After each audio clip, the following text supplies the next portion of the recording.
and an opportunity for you as well to come in when possible with questions and if necessary comments. So we're really looking forward to this summit that we have really dubbed righting the wrongs of doing business in Africa. Now, while that is a theme of interest, and indeed we're going to have presentations at various levels, we want to underscore the fact that this will remain a pipe dream until we really come up not only with the Africa we want, according to the Agenda 2063, but interspace that with the Africans we need. So we believe the summit is poised to address both challenges that we are facing as Africans. And what's exciting is this is an initiative by us as Africans and fellow Africans to really get into all this nitty-gritty of the questions that we have. It is also significant that the conference or summit would start on this International Day of Women, and we would like to acknowledge all our ladies on this platform, our ladies on the continent, and the ladies globally who have had the burden of carrying this continent for so long, perhaps not as well recognized in terms of their contributions. We don't want to miss this opportunity at the summit to really stop and pause and say our women really deserve our greatest respect, our greatest adulation as we think about them going forward. So my bet was just to make these opening comments and remarks to welcome all of you, to kind of make you feel at home and really just appetize you with what we will be a great time. So without further ado, I would like to hand over to our first session, His Excellency Ambassador Rasool, who is here with us to now moderate over the first session that we have for you this afternoon. Thank you, Ambassador. You may take over now.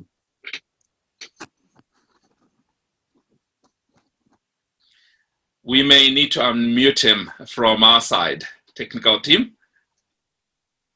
All right. Nee, can we get you to do that? Yeah, I've done that. Please check your microphone.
continent as members.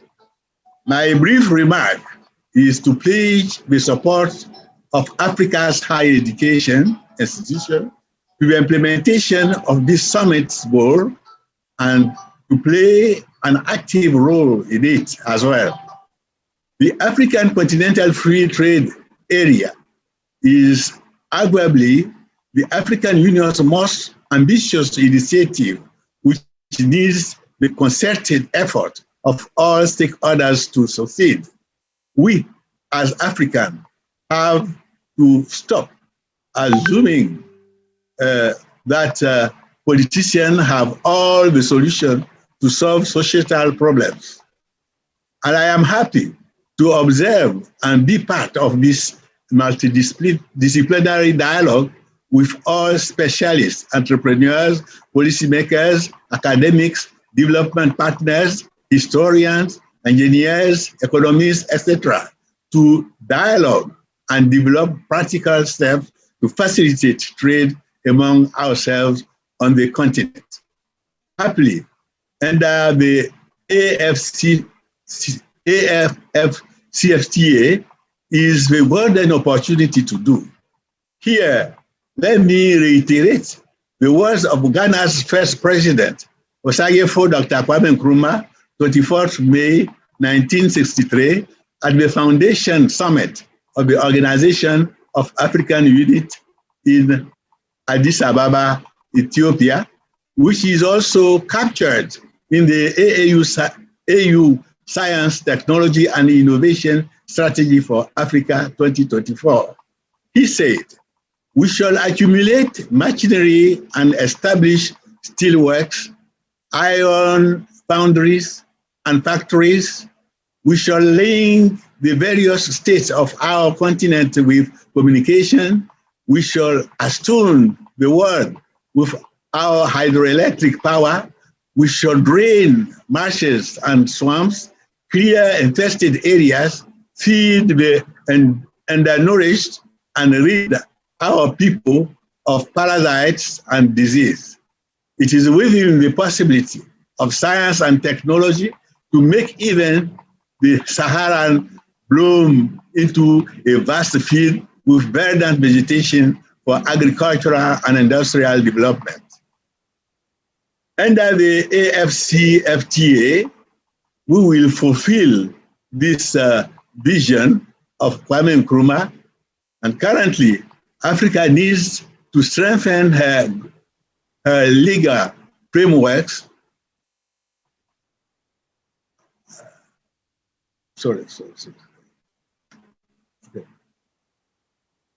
On the part and the role of higher education, we place at this disposal of your numerous stakeholders our expertise in legal consultancy, even efficiency in organizational management, a strong research backbone, and other professional and technical,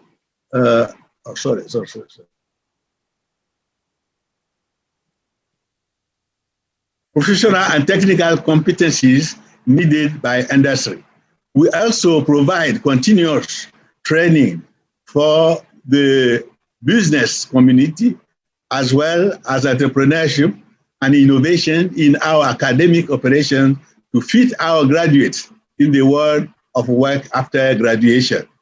Again, our concerted efforts must be mutually reinforcing as prerequisite condition to right the wrongs of doing business in Africa. The next 4 days promise to be exciting, and we look forward to contributing our efforts to achieve this goal. Ladies and gentlemen, permit me finally to seize this opportunity to say Happy International Women's Day to all women of higher education in Africa. And thank you for your attention. Professor Ehile, thank you very much for your welcome, your pledge of support from the higher education sector, because our ambition will be nothing without that, and the reminder of Kwame Nkrumah's ambition for Africa that we can now begin to realize. I immediately introduce to you our next speaker, Mr. Yusuf Dawale. He is the president of PACCI. He comes from Djibouti, where he's worked in the Chamber of Commerce, an expert in the export of food and construction, as well as a staunch knowledge of the public sector. Mr. Yusuf Dawale, the floor is yours.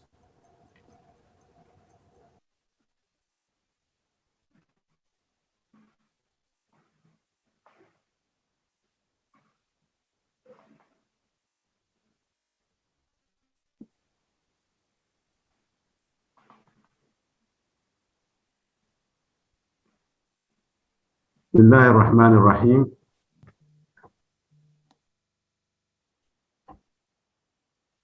Thank you, Ambassador, to give me the floor.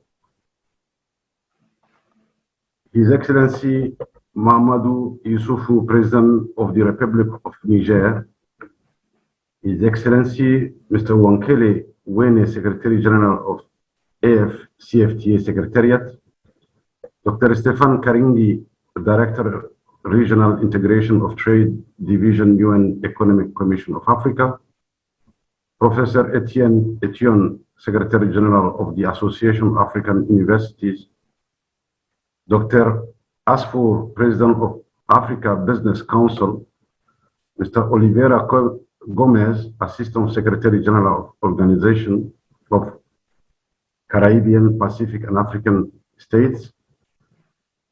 Special salutation to women in honor to the International Women's Day.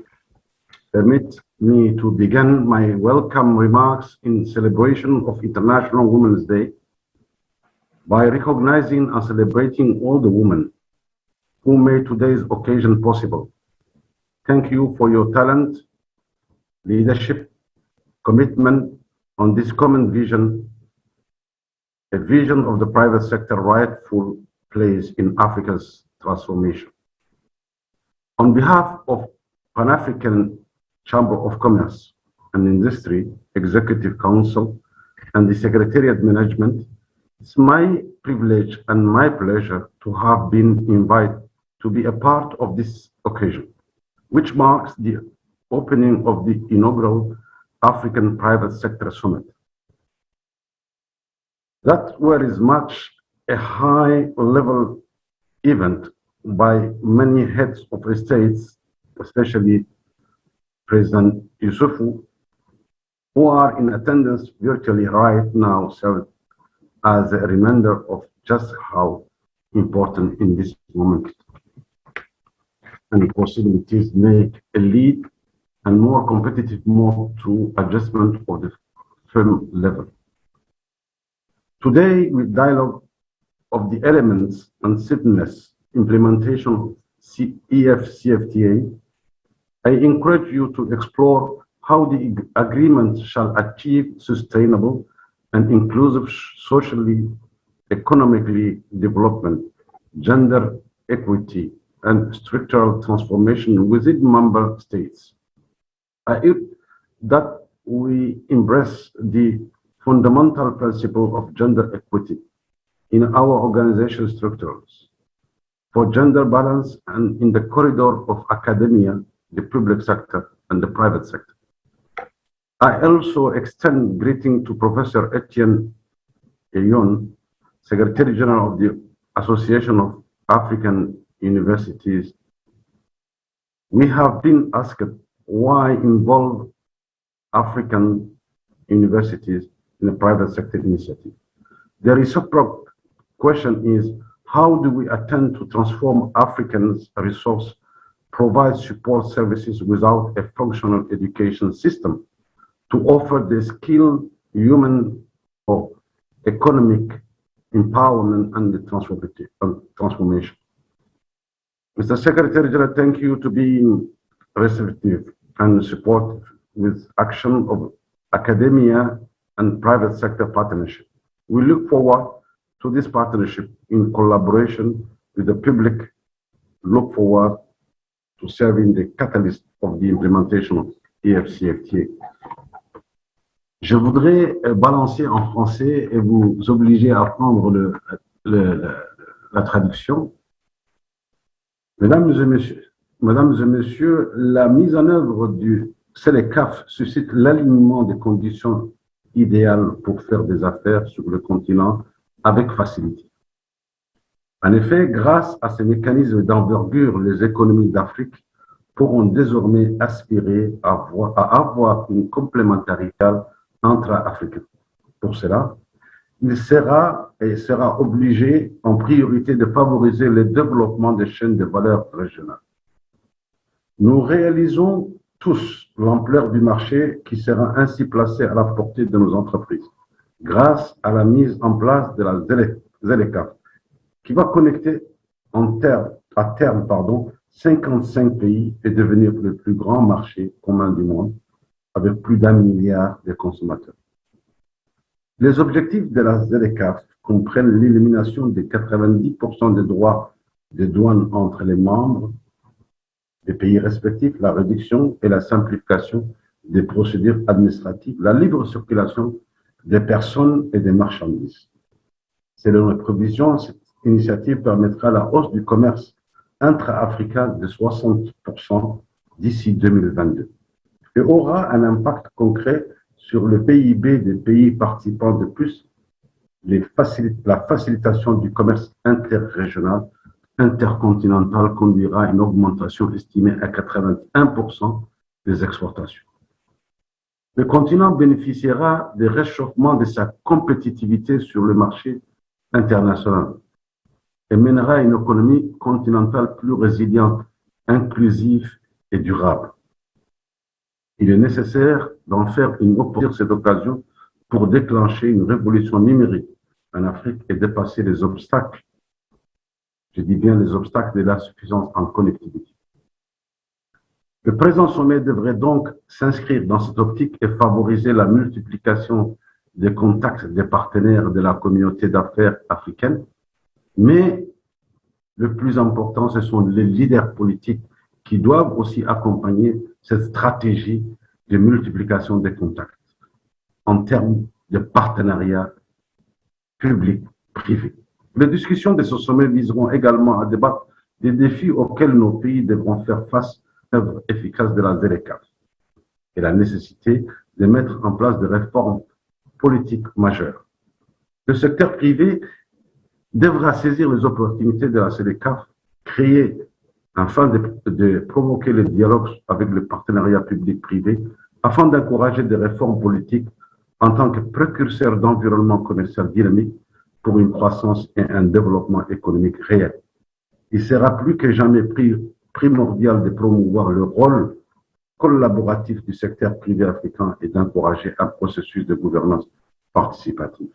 Créer et promouvoir un environnement propice aux affaires en Afrique est crucial pour la transformation économique du continent. Pour la réussite de ces démarches, certains des points essentiels comprennent le renforcement de la transparence, de la lutte contre la corruption pour améliorer l'environnement des affaires. Il est important de rappeler que le respect de l'état de droit, la garantie du système juridique solide encouragera les opérateurs et les investisseurs à avoir la confiance nécessaire pour s'engager dans le commerce transfrontalier. Je voudrais terminer mes propos pour dire qu'il est important, est vraiment important pour que nous puissions faire avancer nos différents états d'esprit et de faire surtout valoir nos droits pour que le secteur privé et le secteur public puissent travailler main dans la main. I just want to say, I'm pleased to inform also that a part of collective action plan will be call of proposal draft model law of the Bill of Rights enabling business environment in Africa amongst African business community. I could not be able to finish all what I have to say, but again and again, I want to thank the head of the state who has been giving his time, the Manufacturer Association, Afro Champion, CODA, and I will welcome you again to the summit. Thank you very much for your support. Thank you. Thank you very much, Mr. Yusuf Dawale.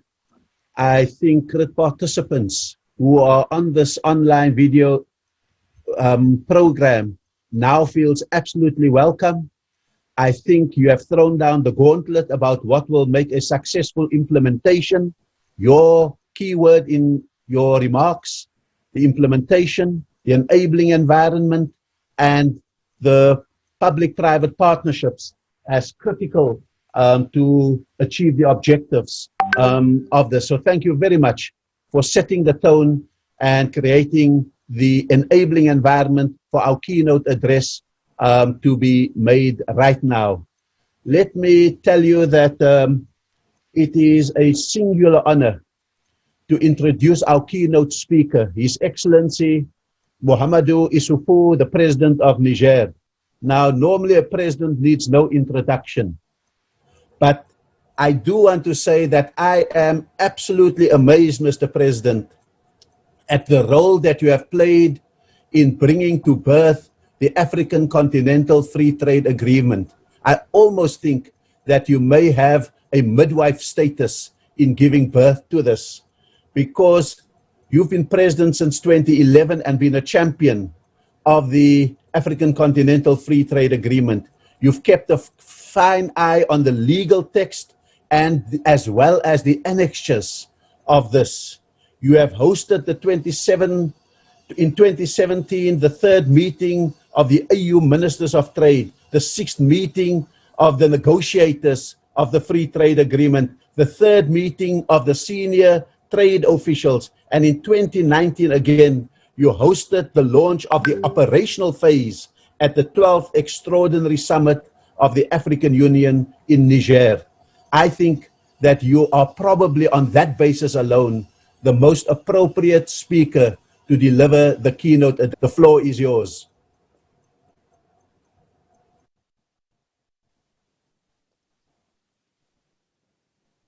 Merci beaucoup. Je voudrais, ma qualité de ministre d'État, directeur de cabinet du président de la République, qui a été dépêché pour vous livrer le contenu de son message. Et avant ce message, je voudrais, en son nom, adresser un joyeux anniversaire à toutes les femmes en cette journée du 8 mars 2020. Mais je voudrais également, comme par un hasard de calendrier, souligner que le président Mamadou Issoufou a reçu en ce jour, 8 mars 2020, le prix Mo Ibrahim pour le leadership et la bonne gouvernance. Je voudrais, en honneur à tous, lui adresser nos vives félicitations. Ceci étant, je m'en vais vous livrer le contenu du message qu'il a bien voulu préparer à l'occasion de cette réunion. Son Excellence Madame Vera, secrétaire générale exécutive de la Commission des Nations Unies pour l'Afrique, Son Excellence Monsieur Wankele, secrétaire général de la ZLECAF, Dr Amani Asfouré, président de l'Africa Business Council, Monsieur le Président de l'ACO, Mesdames et Messieurs les ambassadeurs et anciens ministres, Monsieur le Président de l'Association des universités africaines privées. Le présent sommet du secteur privé africain se tient presque 2 ans après l'entrée en vigueur de l'accord de la zone de libre-échange continentale africaine, ZLECAf. En ma qualité de champion de l'Union africaine pour la ZLECAf, je tiens à remercier tous nos partenaires stratégiques, dont entre autres la Commission économique des Nations Unies pour l'Afrique, la Banque africaine d'exportation et d'importation, pour tout l'appui et l'accompagnement dans l'organisation du présent sommet. Je voudrais souligner aussi l'importance de cet événement car il cadre parfaitement aux activités à entreprendre une fois la mise en œuvre de l'accord ait été effective. Je tiens à féliciter le monde des affaires qui marque ainsi sa volonté commune d'aller de l'avant dans la concrétisation réelle du marché unique africain solide et compétitif. Comme vous le savez, la zone de libre-échange continentale africaine constitue une opportunité pour nos pays de réaliser l'intégration économique et sociale dans l'objectif d'intégrer la chaîne de valeur mondiale, de réduire la pauvreté et promouvoir l'inclusion. En effet, d'ici 2035, selon la Banque mondiale, l'impact de la zone de libre-échange continentale sur la réduction de la pauvreté serait de l'ordre de 30 millions pour les personnes souffrant d'extrême pauvreté et de 68 millions pour celles classées dans la pauvreté modérée. En outre, les retombées dues aux échanges intra-africains généreront des revenus additionnels de l'ordre de 450 milliards de dollars et augmentera le volume des exportations de 29%. Toutes ces opportunités pour les entrepreneurs, les industriels et les travailleurs africains concourent à la création des conditions d'émergence de notre continent. C'est l'occasion pour les chefs d'entreprise africains et les investisseurs en général de jouer leur partition afin de saisir cette opportunité. Mesdames et messieurs, la ZLECAf n'est pas un projet isolé. Elle constitue, avec les autres programmes de l'agenda 2063, un tout cohérent. C'est le cas du programme détaillé de développement de l'agriculture en Afrique, du programme de développement des infrastructures en Afrique, PIDA, du plan d'action pour le développement industriel accéléré de l'Afrique, AIDA, de la vision minière africaine, VMA, et du plan d'action pour l'intensification du commerce intra-africain, BIAT. La mise en œuvre de tous ces plans et programmes permettra de booster la croissance économique du continent et de créer des emplois, notamment pour les jeunes, dont 10 à 12 millions arrivent chaque année sur le marché du travail. C'est la seule voie qui nous permettra d'exploiter la structure démographique du continent, notamment de transformer son actif démographique en dividende économique. Mesdames et messieurs, autant les dirigeants politiques africains ont imaginé et lancé la ZLECAf avec abnégation et courage, autant la mise en œuvre de l'implémentation de la ZLECAf nécessite la détermination, l'engagement, l'esprit d'innovation, tant du secteur public que du secteur privé. C'est dire que pour transformer toutes les opportunités que présente la ZLECAf en activités créatrices de valeur et de richesse, les gouvernements, les partenaires techniques et financiers, ainsi que le secteur privé africain, doivent s'investir chacun dans ses prérogatives afin de rendre l'environnement macroéconomique favorable aux investissements dans le secteur des infrastructures physiques, du capital humain, ainsi que ces réformes nécessaires à l'amélioration du climat des affaires seront certes difficiles et même souvent douloureuses, mais les récompenses attendues seront substantielles. Mesdames et messieurs, le débat autour du présent sommet concerne le rôle et les leviers nécessaires économiques, la transformation et la compétitivité des économies africaines. S'agissant du Niger, nombre de réformes ont été engagées pour attirer des investisseurs privés, pour soutenir la transformation de son économie. Depuis 2011, suite à mon ascension à la magistrature suprême, le gouvernement du Niger met en œuvre un programme intitulé « Programme de renaissance du Niger ». Ce programme, qui comporte 8 axes prioritaires, vise à faire de l'économie nigérienne une économie dynamique, génératrice d'une croissance forte et inclusive, de nature à réduire la pauvreté et à promouvoir le développement économique et social.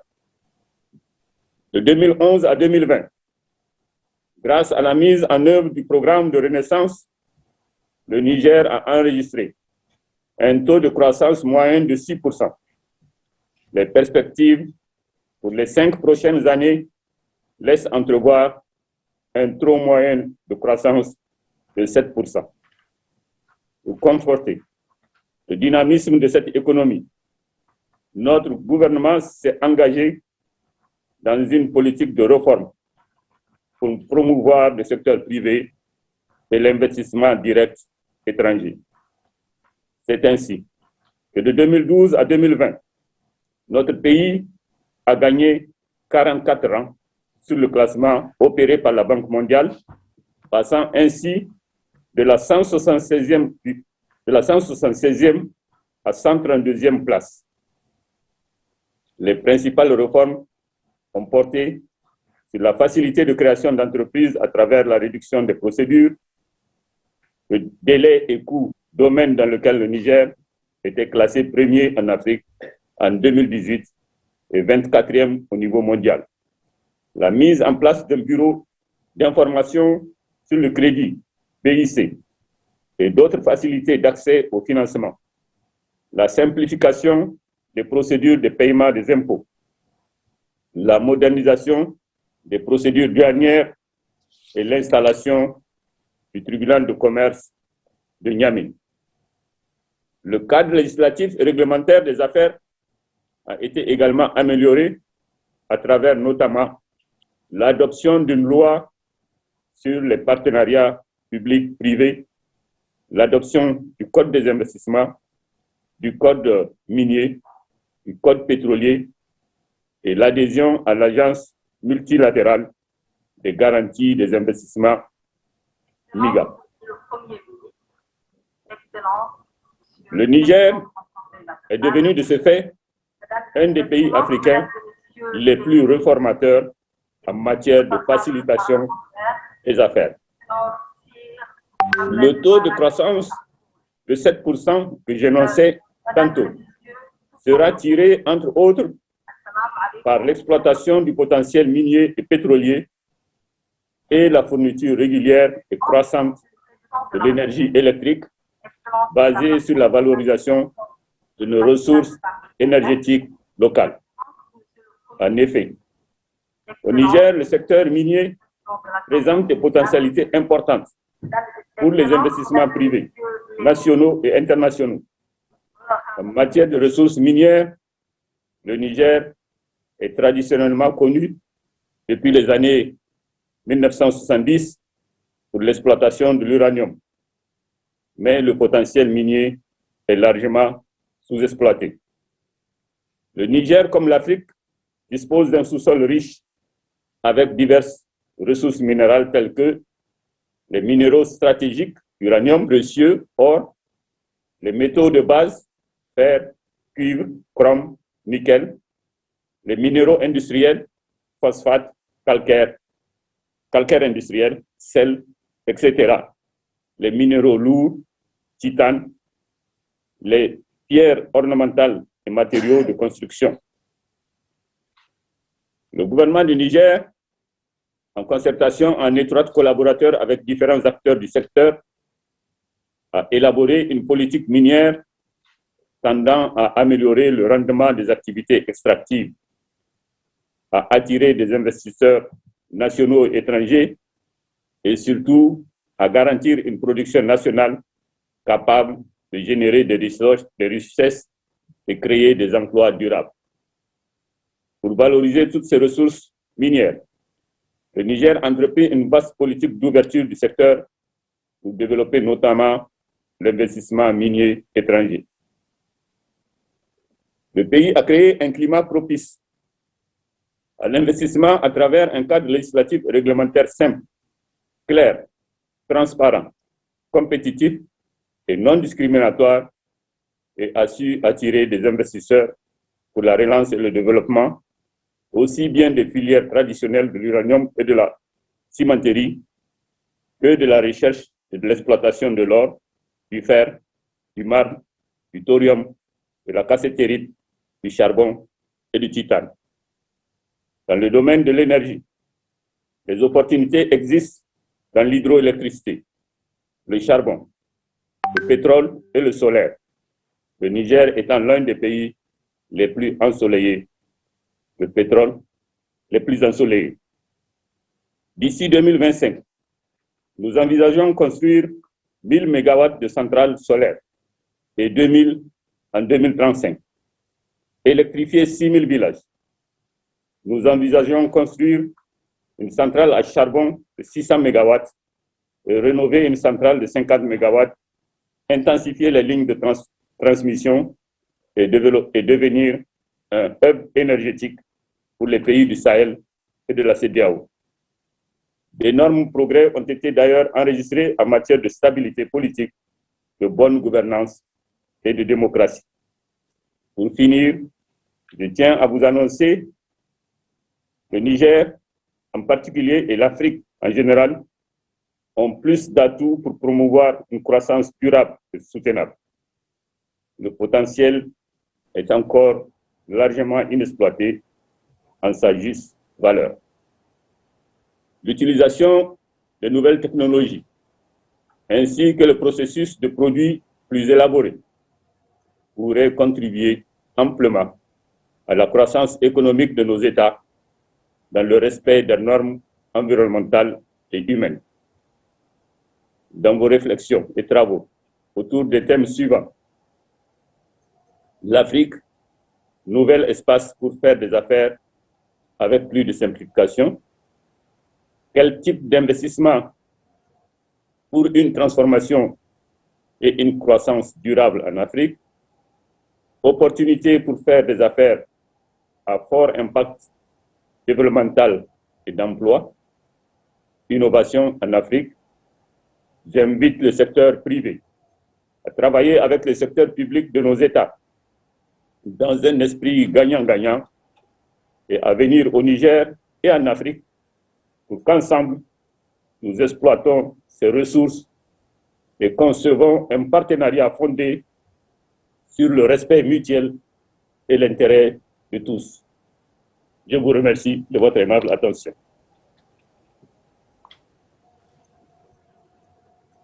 Thank you very, very much.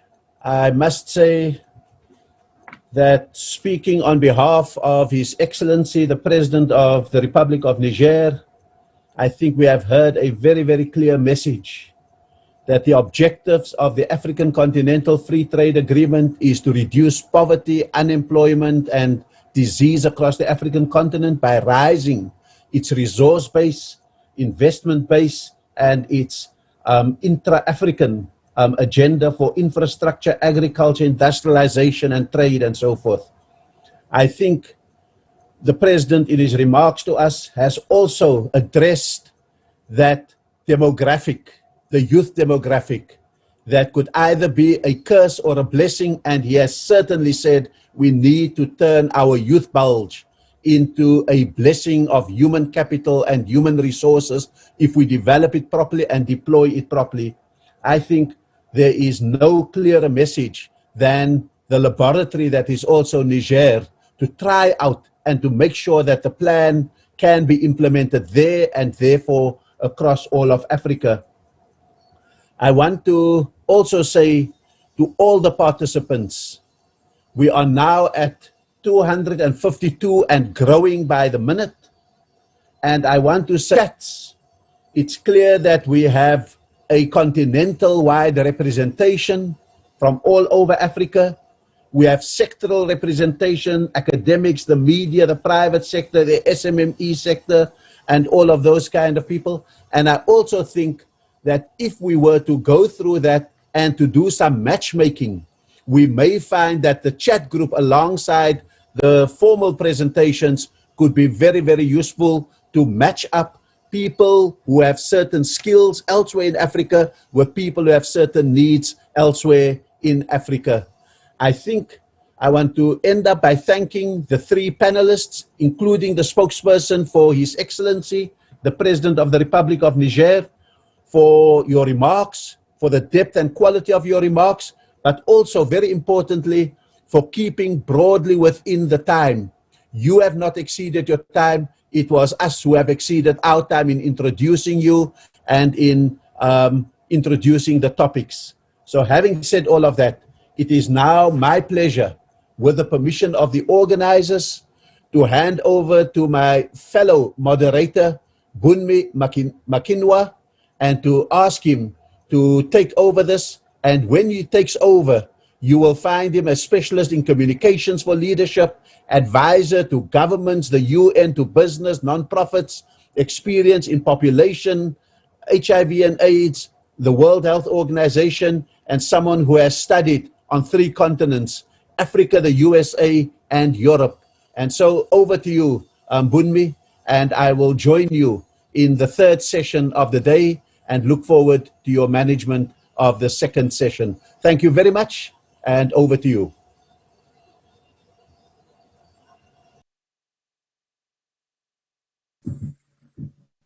Thank you very, very much, Ambassador. I feel that I'm a fellow South African, having spent almost a decade of my professional life in that country, and where I still belong very much.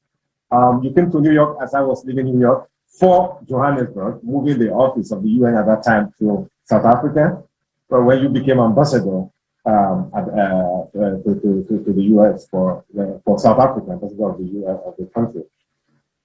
Thank you for moderating this session so well. You set a goal that we all must keep to as moderators, keeping people to time, and even moderating the president and managing to keep him to time. I think I must thank the Excellency for doing that for you, and I hope that our colleagues who will moderate coming up right now, we take a cue from that and keep it as short as possible, but again, as powerful as the president did. So with that introduction, and joining my those who have spoken earlier to acknowledge the International Women's Day, I went through the various sessions that we have, and I noticed that every session has at least a woman's name, and I hope the women will participate and participate vigorously. I wish we could have more women, especially for this session, since today is a special day for women, but be that as it may.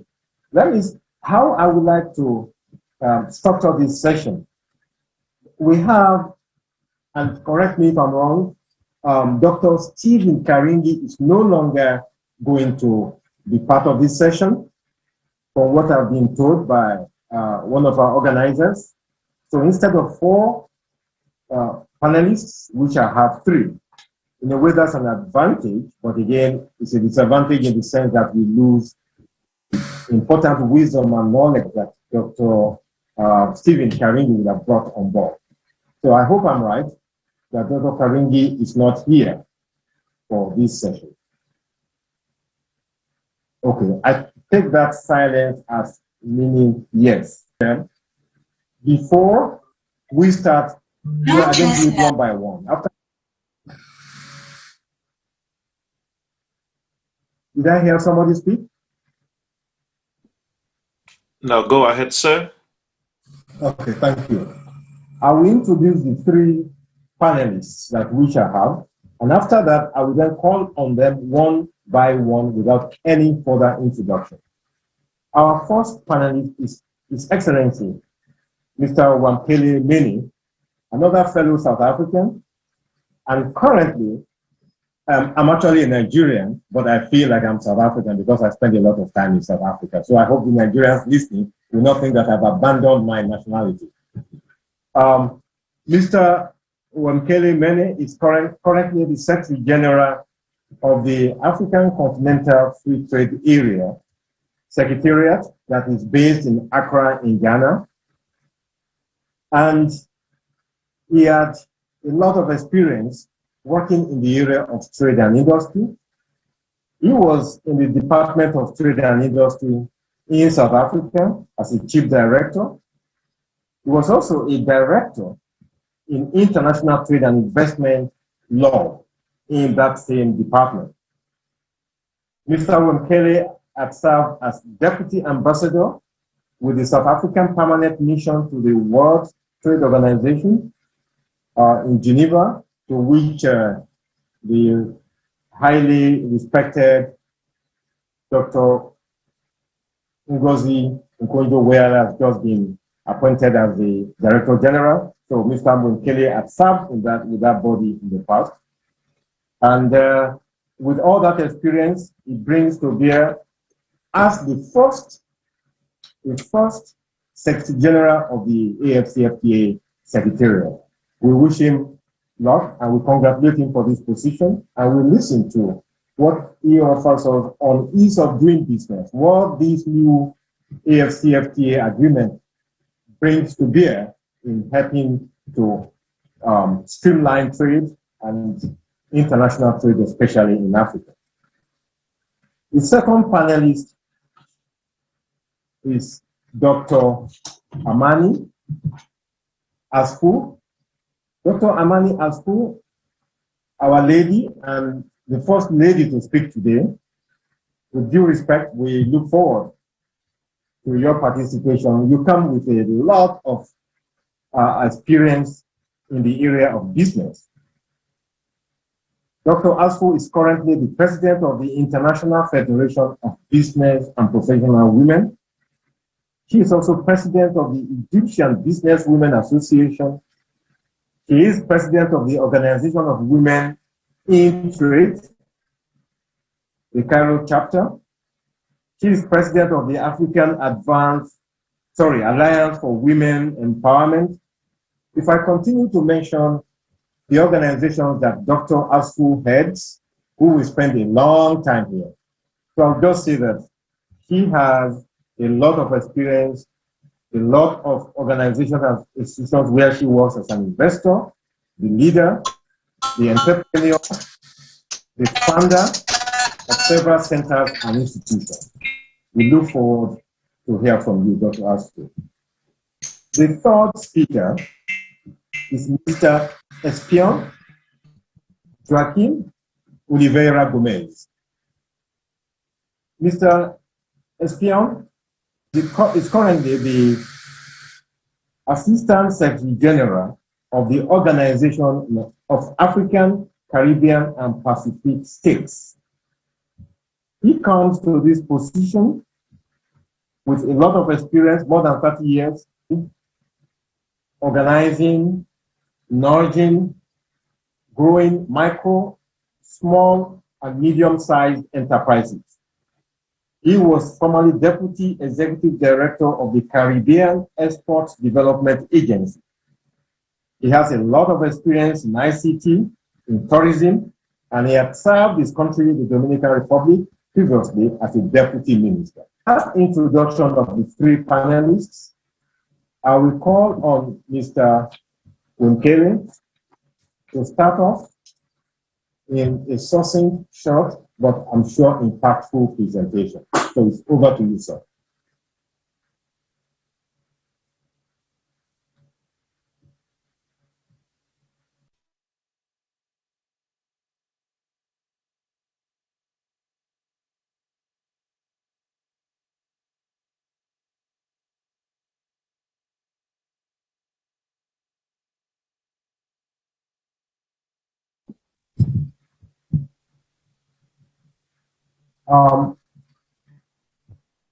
Mr. Unkere, All right. with us?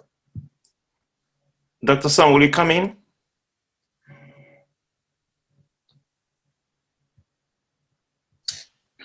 Yes, sir.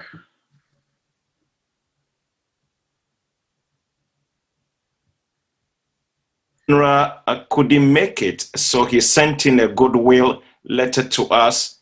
Is that okay if we read it to the participants and everyone here? Certainly, you may do so now. All right, give me a second. Let me see if I'll be able to share my screen and get everybody to see the screen. Please, can everybody see my screen now? Yes, sir. All right, so this is the letter that the Secretary General of AfCFTA sent to us. Unfortunately, he couldn't be with us. He's got equally important meeting. So he sent out this letter, and I'm going to read to Champon. And I'm the CEO of Wealth Masters Group, a business advisory group that we base in London here, UK. And we are part of the organizing team for this African Private Sector Summit. So I'm reading the Secretary General's letter. After creating one African market, this is to kindly provide a goodwill message to the Private Sector Summit on doing business under the AfCFTA, and particularly on the topic, Africa's new landscape for doing business with ease, the African Continental Free Trade Area scheduled for today, 8th March 2021. I would like to apologize for not participating in this very important virtual event. This is due to conflicting engagement beyond my control. Trading under the agreement establishing the AfCFTA commenced on 1st of January 2021. A single market for 1.3 billion Africans with a combined GDP of 3.5 trillion United States dollars is now operational. As I've mentioned in my previous interventions, the predictable environment for the private sector to trade and invest in Africa. In this regard, the private sector is critical in the AfCFTA implementation. We at the Secretariat are working with our strategic partners to develop deliberate interventions to actualize this. One of the key tools to ease business will be the Pan-African Payment and Settlement System, PAPSS, that will enable transacting business among traders in the continent using their local currencies. We are partnering with Afrexim Bank on this, among other facilities. In addition, as I mentioned earlier in my swearing-in statement, women and young Africans will be at the heart of the AfCFTA implementation process. In this regard, this private sector summit has coincided with a very important International Women's Day that is celebrated globally. Women play a key role in improving livelihoods at households level, and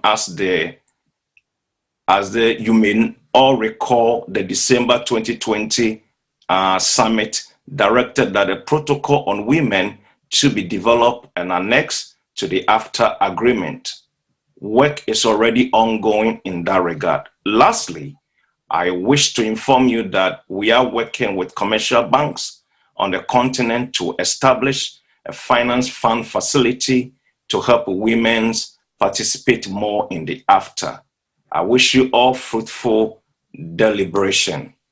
That is from the Excellency, the Secretary General of the AfCFTA Secretariat. Thank you, sir. Thank you very much for bringing that message to us. I will call on Dr. Amani Asku to speak to us. Andrew.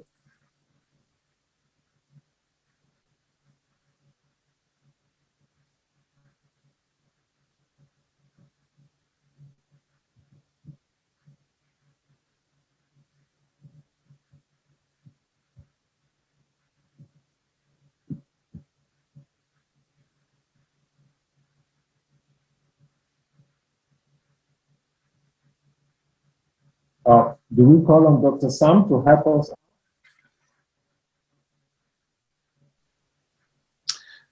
Checking through the list to see if he's been unmuted. He should have been to carry on right now. And maybe Dr. Su, you can help us by just putting up your hand so that the technical team can quickly help unmute you if you can't get yourself unmuted.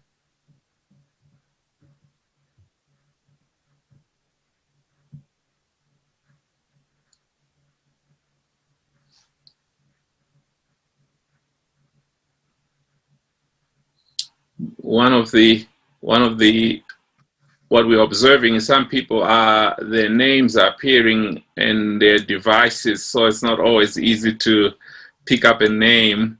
So if you can just raise your hand, virtually that is, and then we'll be able to unmute you right away.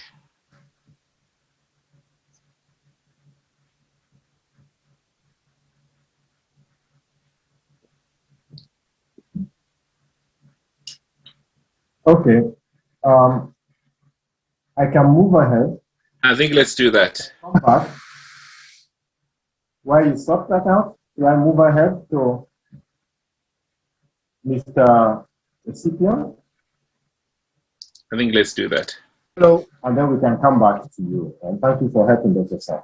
Now, I will call on Mr. Scipion to not only look at the AfCFTA, but even look beyond the African continent, given his experience in the Caribbean and internationally, to see how these new instruments can enlarge the African market and facilitate trading across borders. Thank you, sir. Hello, can you hear me fine? I will be sharing a presentation. So I hope you can see my screen. So first of all, I am really happy to be here today, and I really want to congratulate all my African sisters in the International Days for Women. So thank you very much. I have been working with Africa since 1990, mainly through the OECD-EU cooperation. So I'm very excited to participate in this meeting today, invited by my friends from the East African Chamber of Commerce. So grand welcomes to Charles Kahutu. So first of all, for those that don't know us, we are the Organization of African, Caribbean, and Pacific States. We became an organization in April last year, and we evolved from the ACP group, which was founded via the Georgetown Agreement in 1975. Nowadays, we're very proud of having 79 members from Africa, from the Caribbean, and the Pacific. What we do is to promote the sustainable development of our members and the global integration into the world economy with the ultimate objective of reducing and eventually eradicating poverty. Youth and women are at the center of all our actions, and we are guided by the leadership of His Excellency, Mr. George Rebelo Pinto Chicote, who's our Secretary General. He's from Angola. He's former Minister of Foreign Affairs of Angola, and he has a lot of experience in promoting regional integration. So we work mainly in the area of promoting a joint OECD-EU framework for parasector development, with many partners, as you can see, the African Union, with the Pan-African Chamber of Commerce of Industry, and other ones here today. What we work in 4 pillars. The first one that was mentioned today a lot was improving the business environment of our countries. We have a special facility now called the ICR facility, implemented by the German cooperation with the French, Dutch, and Belgian cooperation. We seek to strengthen intermediary organizations. In this way, we work with chambers of commerce and associations of industries throughout Africa, the Caribbean, and the Pacific.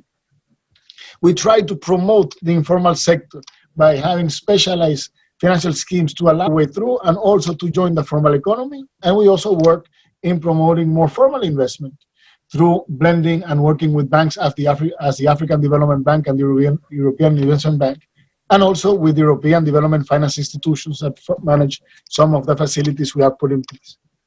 This strategy is based on many things. It's based first on the need to share best practices and experiences, the need to ensure that our products actually get to the market.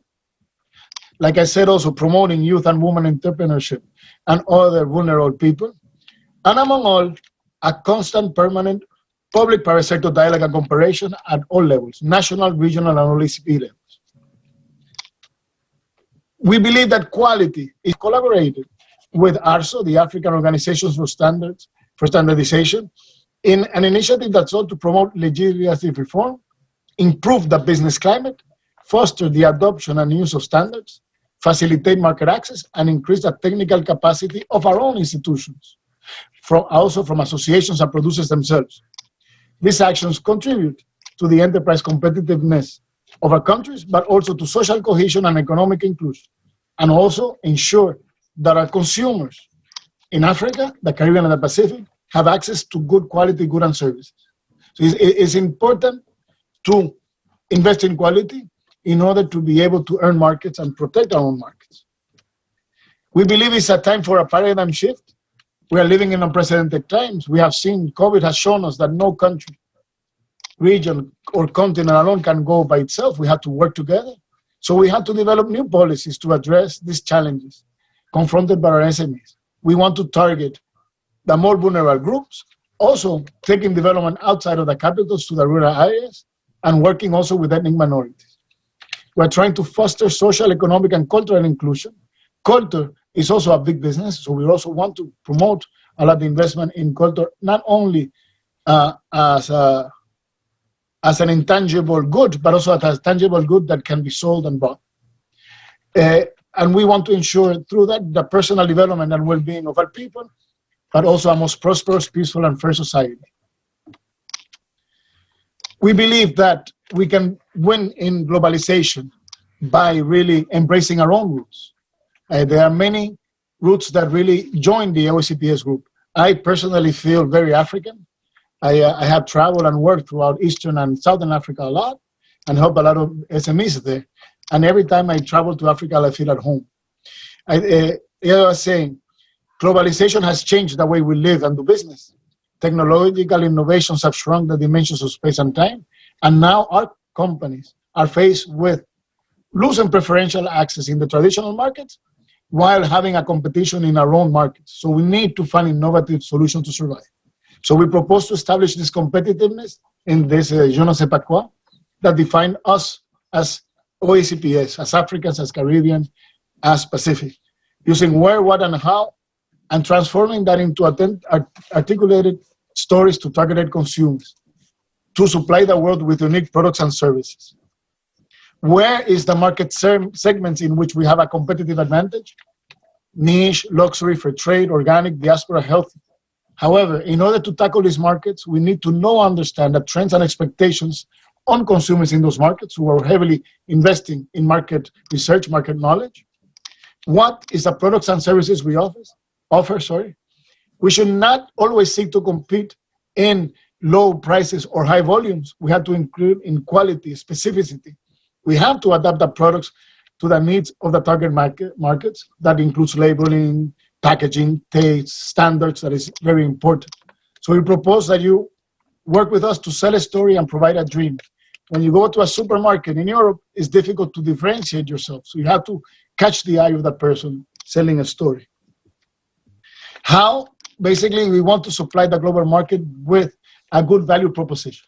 This good value proposition will make that your products have to be accessible, have to be appealing, they have to be authentic, different from the others, innovative, consistent. Every time a consumer buys your product, it should always be the same. It has to be convenient, has to have quality, it has to be safe.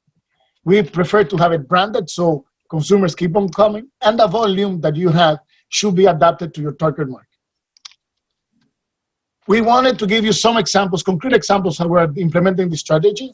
Right now, we have several initiatives. Like you already mentioned, the Investment Climate Reform Facility working in climate reform throughout the OECPS.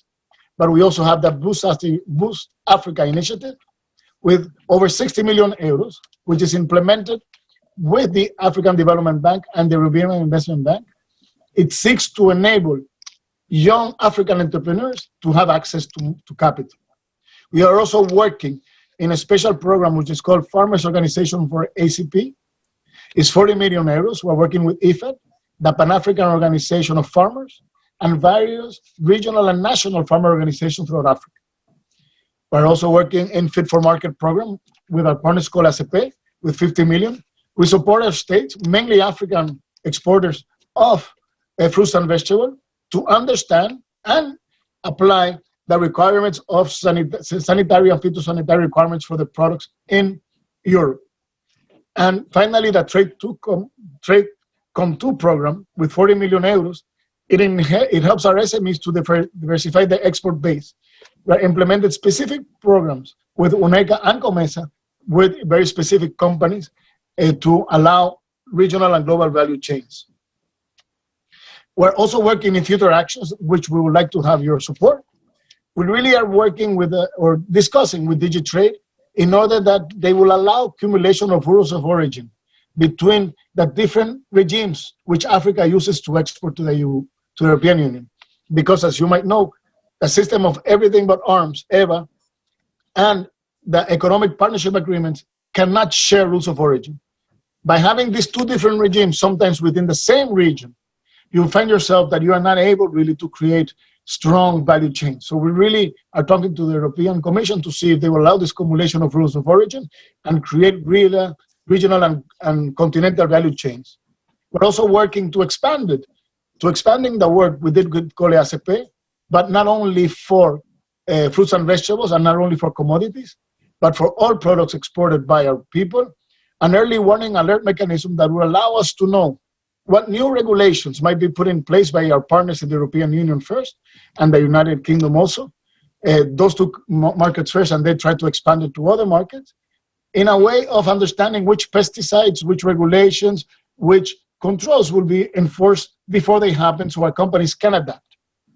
We're also working with our private sector organizations, building a business forum that would allow our private sector to discuss with our partners in Europe on how we implement our programs. We're talking with the East Chamber of Commerce, East African Chamber of Commerce, with the NEPAD Business Council, with the Federation of West African Chamber of Commerce, and with UNEPASE, which is the Employers Federation of Central Africa. In that business forum also, PIPSO and CARICHAM representatives are representatives from the Pacific and the Caribbean. And the idea is to have a structured dialogue, private, and public-private, in the implementation of all of our agreements, trade and cooperation. We are also working in the establishment in an agricultural value chain program with 154 million euros, working to empower actors in 11 value chains, many of those very important in Africa, like cocoa and others, where we're working in the creation of an African Mineral Development Center in Conakry, Guinea. One of our speakers was talking a lot about the minerals and the richness of our minerals for exports. We're really working into that, capacity building, training standards. And we will soon launch an OECPS-wide trade and investment portal with UNCTAD in order to allow our companies really to have better data on their own countries as well, and also with a view of penetrating other markets. Having said this, what we're trying to do together with you and with our partners, I really wanted to salute some of the persons here today. Like I said, I wanted to salute Mr. Charles Kahutu from the East African Chamber of Commerce and Industry, and Mr. Aminou Akadiri from the Fédération des Chambres de Commerce Industrie d'Afrique de l'Ouest, with whom I have shared a lot. I hope my other partners from Central Africa, Southern Africa are also there. And the way we're really trying to work together is working at a national level to improve the competitiveness of our countries, together trying to build a strong regional market, working in continental market, especially in the African free trade area, trying to exchange best practices among all of the regions, Africa, Caribbean, and the Pacific, and hopefully we can conquer the world together as brothers and sisters. Having said that, gracias, thank you, merci, obrigado, thank you, Jarujef, asante, binak. Thank you very much for your time. Thank you very much, Mr. Scipion. I think, thank you, Mr. Scipion, again, for the comprehensive presentation. Dr. Asfu, Dr. Sam, can you help us to bring Dr. Asfu on? Hello? Oh my God. We can hear you. Hello? The ease of doing business. Hello, Dr. Amani. Please go ahead. We can hear you. Thank you. Thank you very much. Your Excellencies, my dear sisters and brothers of the captains of industries and the private sector. I'm supposed to talk about the ease of making business in Africa. First thing is to have infrastructure for technology. I have been trying actually for internet to connect with all of you. Now for 1 hour on my road, I am now in Tanzania. I give you all my greetings from Tanzania with my weather on the ground from Tanzania, that we are trying to really celebrate today the International Women's Day. So thank you for all the speakers who congratulated us for the International Women's Day. As Africa Business Council President, it is my pleasure to be here in this Africa Business Summit, because it's really about we as private sector, that includes all the women on the ground, all the young entrepreneurs, the small and medium enterprises, the large corporates, all of us as private sector. How do we do business in Africa? How do we have preferential treatment with reference to our government procurement policies? It is very important, as the African Business Council is now inclusive of all my sector, the regional economic communities, business councils, the chambers of commerce, the private sector federations, the union of industries, manufacturers associations, all of us as private sector coming together as one voice, as the decision of the African Union Summit with reference to the implementation of the Africa Continental Free, to how we as private sector play our role in the Africa we want, the prosperous, the peaceful, intellectual, integrated Africa. How do we develop our Africa Continental Free Trade Area and our African Agenda for 2063 Development Agenda? And I believe, like I always say, in order to do this, we have 3 pillars that we need to work on.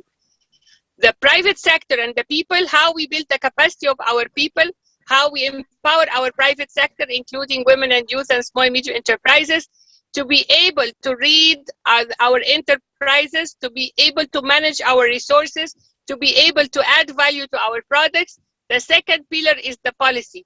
We need our African private sector, our African leaders and the governments and heads of states to put a very, very, very concrete policies for empowering our African private sector. One thing we are advocating for is really about the public procurement. We need at least 50% of all government procurements goes to African private sector. It is not accepted that until now, non-African companies come and take the tenders of our government. We need at least about 50% of all government procurement goes to our local African private sector in order to make the real implementation of the AfCFTA. If we are going to trade among each others, we will not be trading except by African products and through our African people and our African private sector. So we need the government procurement, we need financial inclusion, we need incentives for our African private sector. And the third pillar is about the product. We need to add value to our African product. Here, for instance, and I am with my women in Tanzania, they have a lot of agri-processing, but we need really about how we make this agro-processing, how we really add value to many of our African products. Our women, which is in mining, how we can add value to the gemstones and the diamonds and the gold that we have in Africa. In our African continent, we have all the natural resources. but we need to build the capacity of our human resources to manage our real natural resources. It is very important as African private sector that we have public-private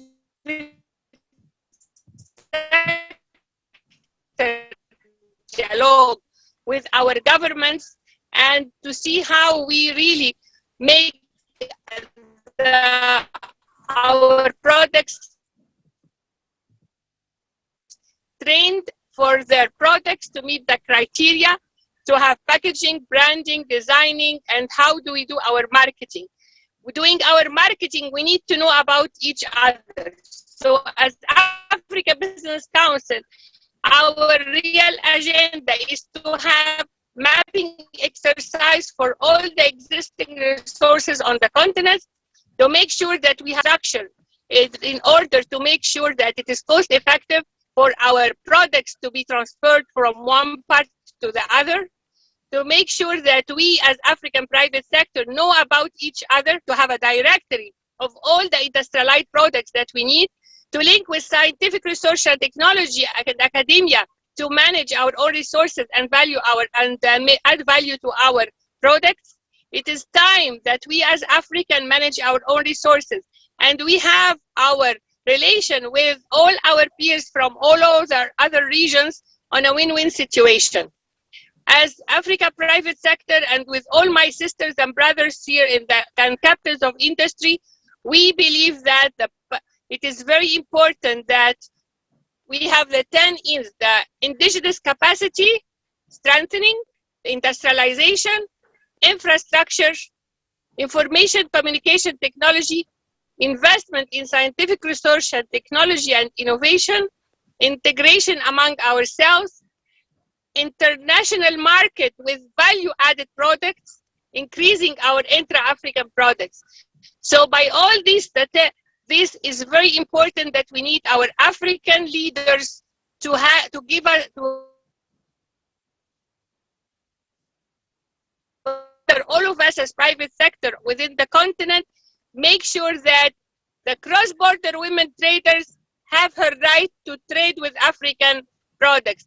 The young entrepreneur who starts her enterprise or his enterprise, make sure that he has incentive and he has a chance for the public procurement, to make sure that our large corporates are the ones who do the mega projects, are the ones who are making the infrastructure investment.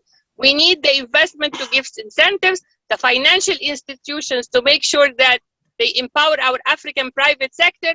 And lastly, I am so happy to be here with this in the Africa Private Sector Summit to voice the voice of the private sector and make sure that we together as private sector unite to have the Africa we want. And I always end my thing is about when we have our financial independence, we have our choice and voice. Our founding fathers were struggling for political liberation, but now it is our role as private sector partnering with the governments and academia to have our economic independence for the Africa we want. Thank you very much. Thank you very much, Dr. Amani Asfu. You are very clear in your statement and in the issues that you outlined. Very clear. I will not go through them one by one. There are several of them. I will call them seeking partnership, private sector with government and the other entities, including the academia as well, the research institutions, the technological entities, and all of those who should come together. Now, we are a few minutes to the end of the time allocated to us. We still have about 5 or 6 minutes. I could spend this asking you two people to say 1 or 2 more words. I'm not sure whether there's something else you would like to add, but I've noticed that there are a number of questions that came in, not directly to you, but even to the organizers. Let me just mention 2 of them. And I think I saw a response to some of them. People were asking whether the slides presented by Mr. Escipion will be available to them. They also want to know whether there will be some recording. Somebody actually sent a text message directly to me asking whether there will be a recording of what is going on, where they can then go to get some of the information that they might have missed. I guess the website of the organizers of the summit will provide the kind of information that is required. Now, just one more point from, and I will go to Dr. Asfo, just very, very short, in just a few seconds. You have made a lot of, I won't call them demands, but requests that government can do. In the various associations that you have within the private sector, as the AfCFTA, the new agreement, has it gingered a new kind of stimulus? Is it exciting in some way that you see something that you never saw before that can happen, not necessarily even in the short term, but sometime in the future? Is there that kind of excitement among the private sector when you interact on AfCFTA? Briefly, Dr. Amani Asfo. Yes, my brother, we are very excited as private sector to implement the AfCFTA because trading among ourselves is very important. We can see that there are many products within our African continent that is still purchased from outside the continent. So we know about each other. For instance, we have a lot of products on the ground. If we take pharmaceuticals, in Egypt, there is 165 pharmaceutical industries, but yet there are pharmaceuticals across the continent coming from other parts of the continent. We're talking about medical supplies and consumables. We have across the continent in Kenya, in South Africa, still till now, they are sourced from outside the continent. Agribusiness, we have a lot of agricultural products that needs agri-processing, and we can do it by our scientific expertise to train our women, to train our industries, to make agri-processing and trade among ourselves. We are talking about mining and mineral development. Look at all the diamond, the gemstones that is present on the continent, and yet they are cut outside the continent and made jewelry outside the continent. So that's why the African private sector is very excited of AfCFTA, because it's our flagship program to see how we, the women on the ground that is cultivating macadamia, they need to package it, and they are the one who are going to export it, whether to Africa or outside the continent. It's not acceptable that our agriculture product is taken outside, like macadamia nuts, and roasted outside and then exported after value added. We are very excited as private sector to unite and give the training, give the packaging, give the marketing, and we have digital marketing now like Sukuku Africa, which is a digital platform where we can market our products. We can make our products visible to everybody on the continent and make sure that what is on outside Africa. It is time for us as private sector to add value and industrialize. Thank you, my brother. Thank you very much, my sister. I think you were very clear again. Mr. Escipion, just one line. You've been involved in an institution that's been managing international trade over many years. The AfCFTA, some critics say it may become another institution that will be heavily bureaucratic and may not be able to handle the excitement that you've just heard from Dr. Amani as well, the kind of expectations that we have. What should be done? Just very quick, 2 points. What should AfCFTA avoid so that it doesn't become enmeshed in bureaucracy and international administration that doesn't make things work? Yes, I'd rather speak about what you should do.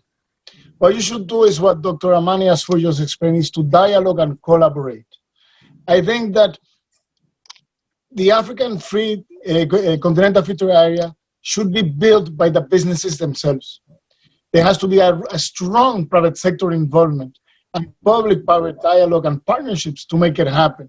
It's not something that is going to be created magically. it has to be created from the ground by creating that framework of transparency, that framework that would allow what Dr. Armani has said about allowing African companies to bid for big infrastructure projects, to allow us to transform our minerals and our agriculture into value-added goods. Those big partners will be the governments and the private sector, and that dialogue should not only be between private sector and government, also between private sector and private sector, because from my own experience, it's sometimes ourselves that shoot ourselves in the foot when we're trying to export and work as a team. So a lot of dialogue, private, public-private, and this is why the OECPS Secretariat is working towards building this business forum that has to be based in the own institutions that you have on the ground. Empowering businesses is the way to go. Thank you very much, Mr. Scipion, for the word of advice. With this, I will not even attempt to summarize at this stage. I think we've had a very interesting discussion. Contributions from Mr. Wilkele, the current Secretary General of AfCFTA Secretariat, who is based in Accra, from Dr. Amani Asfu, with a lot of experience, and interesting that you are even speaking from Tanzania at this point in time. So it shows how much you are present in the various countries that you interact with in the various roles and offices that you hold. And from Mr. Scipion, bringing to bear the extensive across Africa, Caribbean, and the Pacific in looking at international trade. So with that, I will bring to conclusion this session. I think we are about 1 minute, 2 minutes beyond the time. Be mad at me for stealing 2 minutes of our next session. So Thank you again to all the presenters. Thank you again, our participants, for being part of this session. We will move on to the next session. Does Dr. Sam have something to say for us before we go to the next session?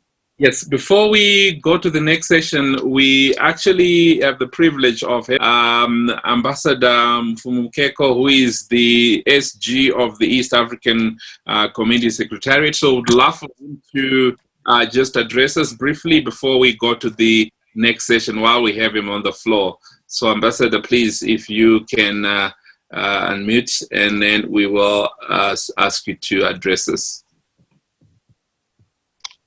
Speak on the next session. Yes, my understanding is that he needs to be rushing away, so we need to give him the privilege now. No, that makes absolute sense. Thank you. Yeah. Okay. Thank you, sir. Please, Ambassador, if you are here, can you wave virtually so that I make you a co-host? I can't see your name on the list. Thank you.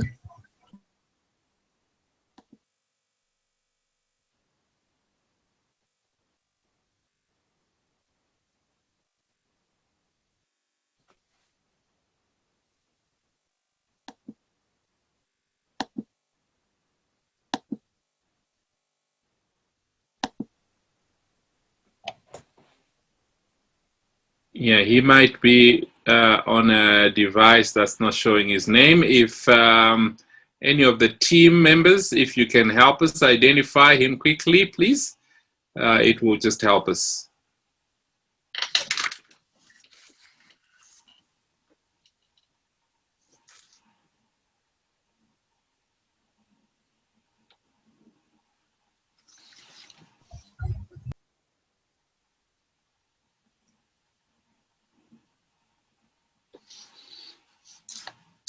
Brother Charles, if you can hear me, if you can help us locate the ambassador quickly, please, if you don't mind. All right.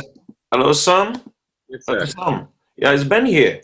I think he might have left when I just spoke to Sam. I think because of his time, he might have just left us. Yeah. That's fine. In case we get him, we might let you know. Okay, that's fine. So without further ado, then Ambassador Rasul, I can hand over back to you. Thank you so much, sir. Thank you very much, Mr. Makinwa.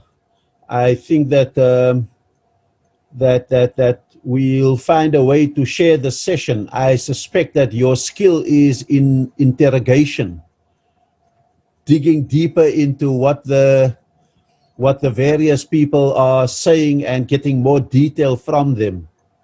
And so I think what we will do is I will follow your lead and say, speakers, we've now missed, hopefully we'll come back, Ambassador Liberat Mfumukeko, that I think was going to be a very important addition to this conversation, the Secretary General of the EAC, massive experience and so forth, but hopefully he will be able to come back. We will immediately hand over to Mr. Tawfiq Turki, and he's the chairman of the East African Chamber of Commerce, Industry and Agriculture.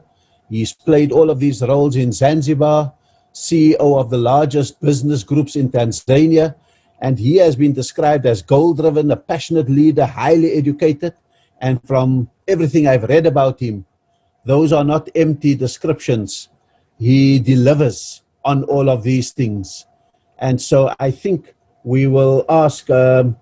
Tawfiq Turki to speak to us for, and hopefully, Mr. Makinwa, we can agree that these opening remarks should be, and maybe we should try to have all panelists be guided by 10 to 12 minutes each to allow for the kind of questioning and discussion at the end of this. But I do want to introduce all of the panel by saying that there are some very piercing questions that we have to answer today so that the foundation can be laid for the sessions tomorrow.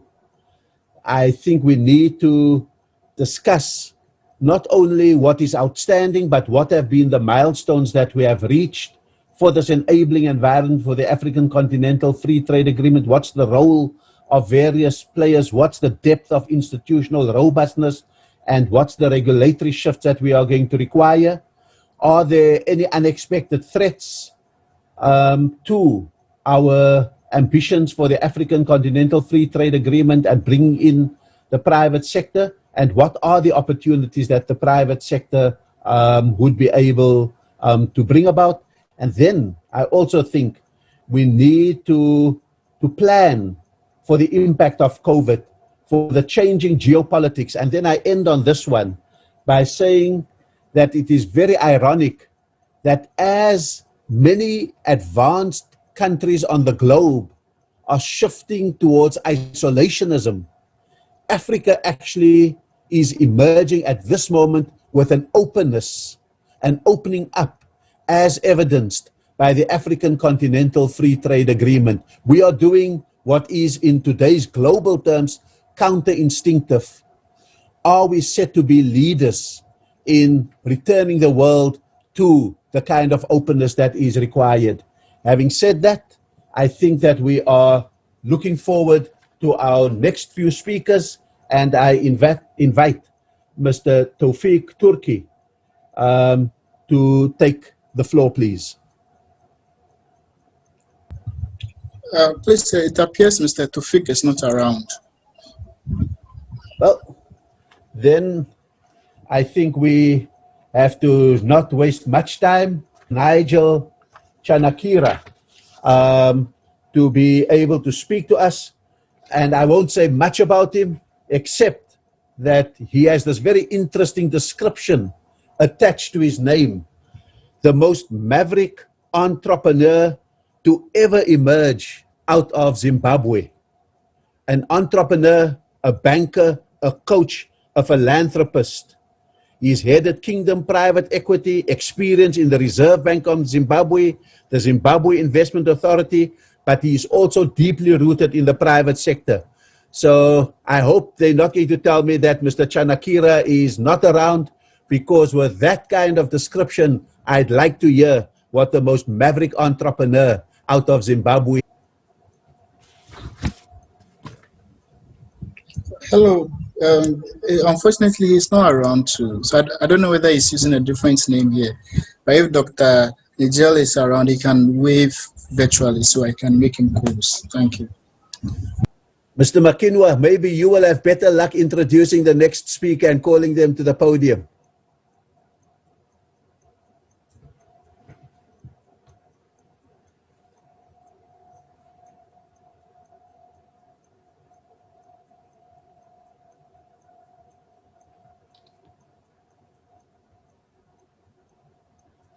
You must unmute yourself.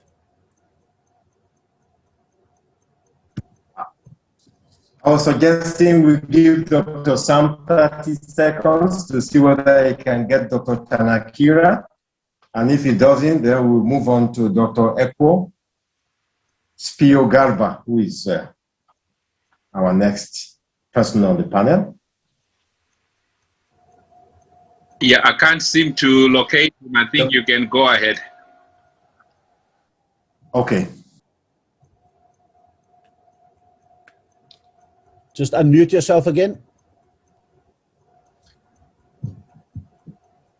He has allowed us to move forward to the next one. They cannot get Dr. Chanakira, Ambassador Rasul. They can't get him. So we are going to Dr. Eko Spio-Garba now. Please. Okay. Dr. Eko Spio-Garba is referred to as a diplomat. He's an entrepreneur. He's a banker. And he probably will qualify as one of those who has had the most ministerial appointments in his country. He has been Minister of Trade and Industry. He has been Minister of Communication, Minister of Education, among others. He was also former CEO of the Commonwealth Telecommunications Organization based in London. That's a lot of roles to have played, to have seen things from different parts of the world, and now looking at the AfCFTA. Kindly help us through some of the questions that are raised in terms of what are the threats, what are the opportunities, and how do we make the most of this new agreement to benefit the continent. So over to you, sir, Dr. Spio-Garba.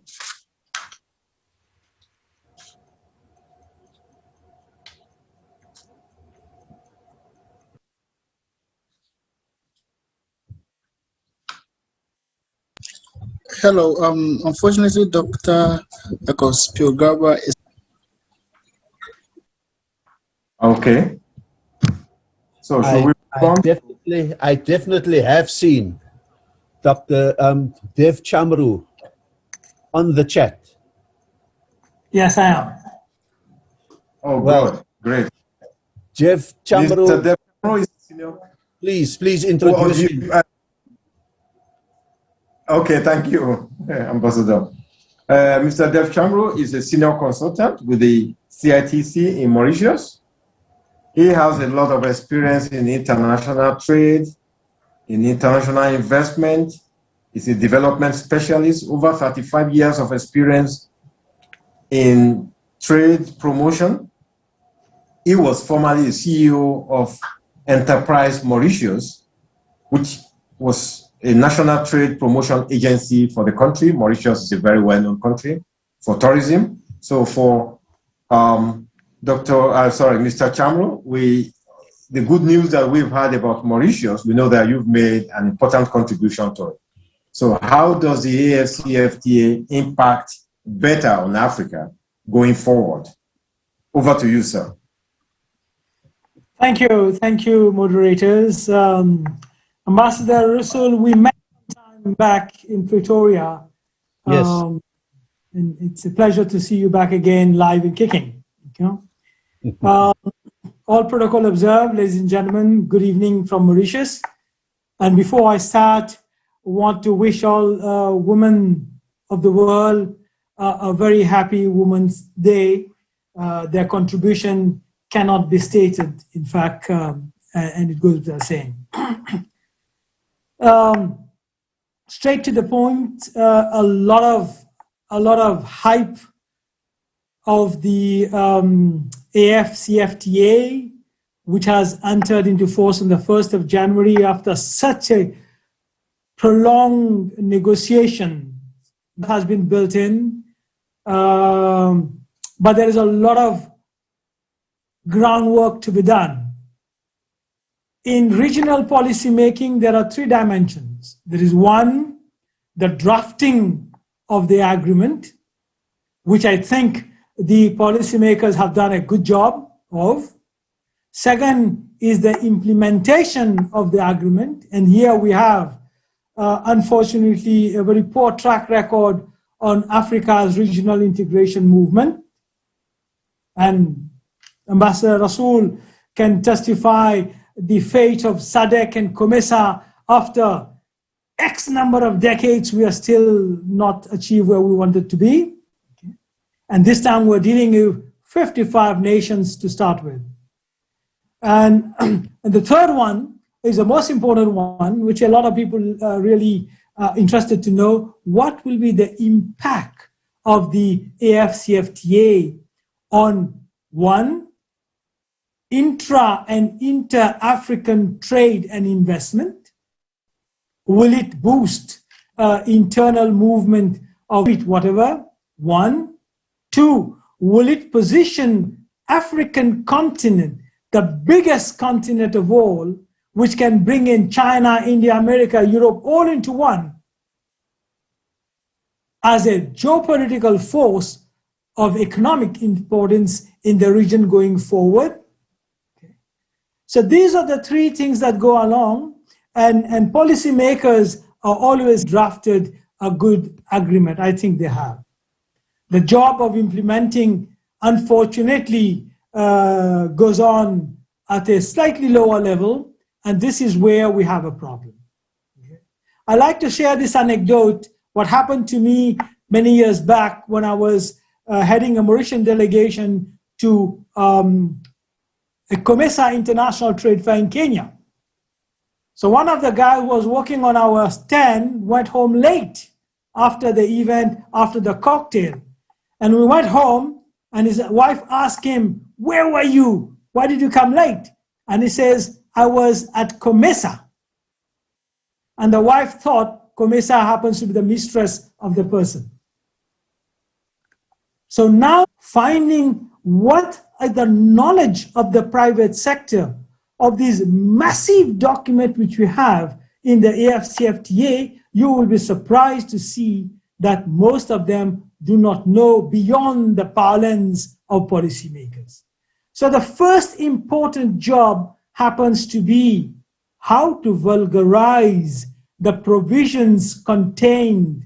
1, how to make business happen using the platform, AfCFTA platform, how to mobilize intra-African investment and trade. So those are the things coming along.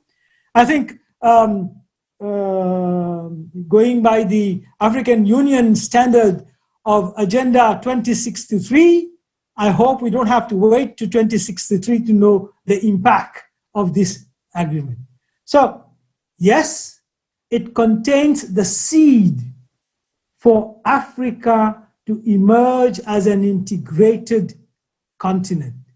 Presently, our intra and inter-African trade is less than 18%, 68% for the European Union. Our intra-investment is less than 10%. So we do have a lot of miles to run along this path. So this is a hope. We are a resilient continent. We do have our own challenges, but this opportunity given to us, and this is where I agree with the former speakers, what the private sector has to come in. You will realize, and again, I'll go back to Ambassador Rasool, that you'll find that in many of these trade negotiations, the private sector happens to be very underrepresented. I think we have to change the paradigm. The private sector should be the engine of not only trade, but when it comes to policy advocacy as well. So there is, and I've seen a lot of colleagues from the chambers and Federation of Industries, there is now time to work the talk and not not just talk the talks. Okay, so the AfCFTA is an important component, but look at the second component, which is the ease of doing business. 25 of the last leaguers in the ease of doing business happens to be African countries. 188, 190 African countries. And you have what? 4 or 5 countries in the top 100, with Mauritius being number 13. But you have star players in the last edition, where you had Togo, you had Nigeria, who have made enormous trend in improving their business. They are the most reforming countries.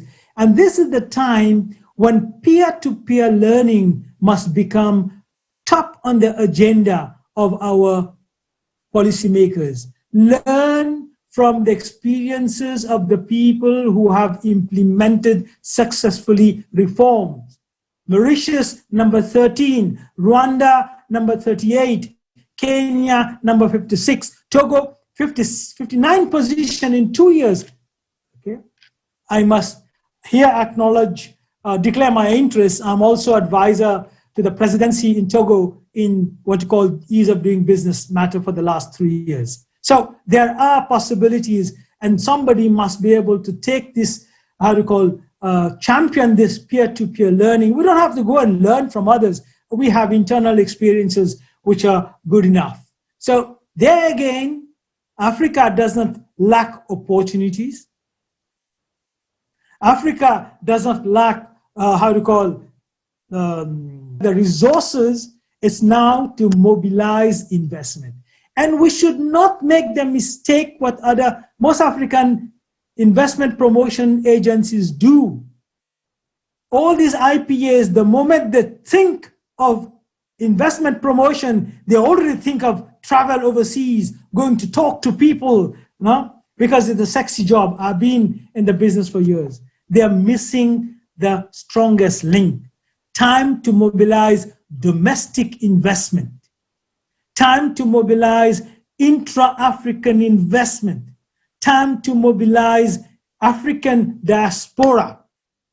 If we have consumed these 3, then we can start looking for foreign direct investment. Okay? So we have the opportunities are with us. It's a question of taking these opportunities and championing them for success. I also wanted to talk about regional value chain.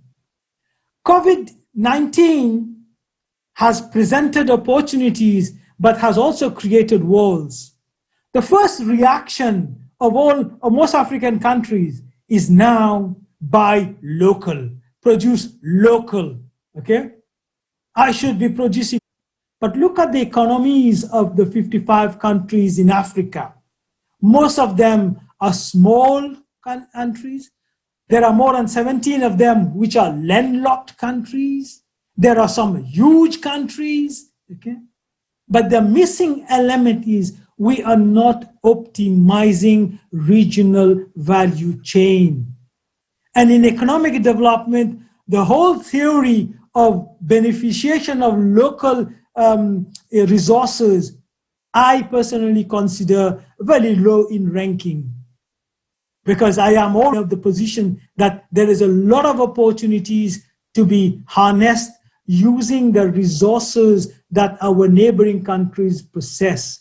55 countries together, you have all the resources in the world. South Africa taking the lead in capital movement. Nigeria and the other one giving us the market access that we require. And a lot of new centers are developed, doing trade with other countries, investing with, and also outside Africa can play. So all these put together, that gives us an opportunity to build on the new agreement, which is being heralded as a historic agreement, the largest FTA in terms of countries, okay? But we have to live by the promises that we have made. Our policymakers have done the job. Now is the time for administration, private sector institutions. Okay, they must not be the wagon behind, but they become the engine forward.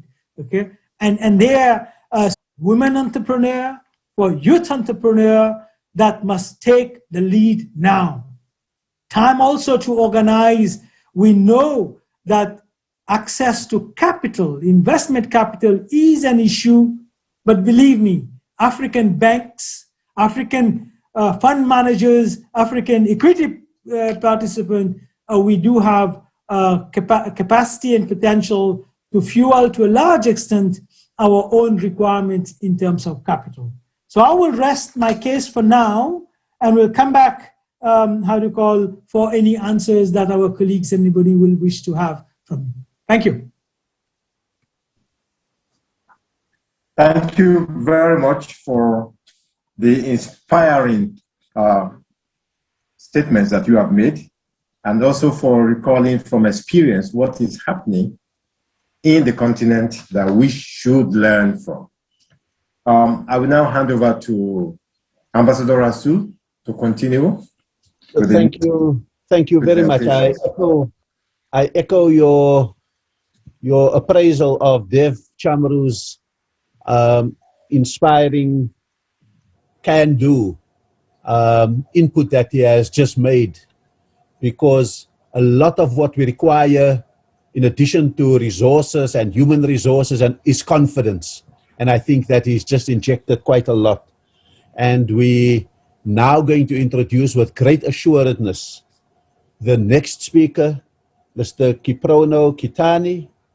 He is running at least 7 different companies in the private sector. He is chairman of the Nairobi Securities and Exchange Controls. He's a media owner. He is an undergraduate from the University of Nairobi and has an MBA from Alliant. I think that to continue on this theme of answering the piercing questions as we implement the African Continental Free Trade Agreement, I hand over to Mr. Kitoni. Thank you very much. Thank you very much. I must start by saying what a wonderful honor and privilege it is to be on this forum today on the International Women's Day. And I'd like to begin by thanking all the partners, the Continental and Regional Chambers of Commerce, the business councils, business associations, Wealth Masters Group, SIDE Corporate Council for Africa, African Diaspora Associations, and others for organizing this very important and timely session. The start of trading under the AfCFTA this year has opened a new historic chapter in Africa's growth story. If it is well implemented, experts say that this accord will boost intra-African trade by between 15 to 20.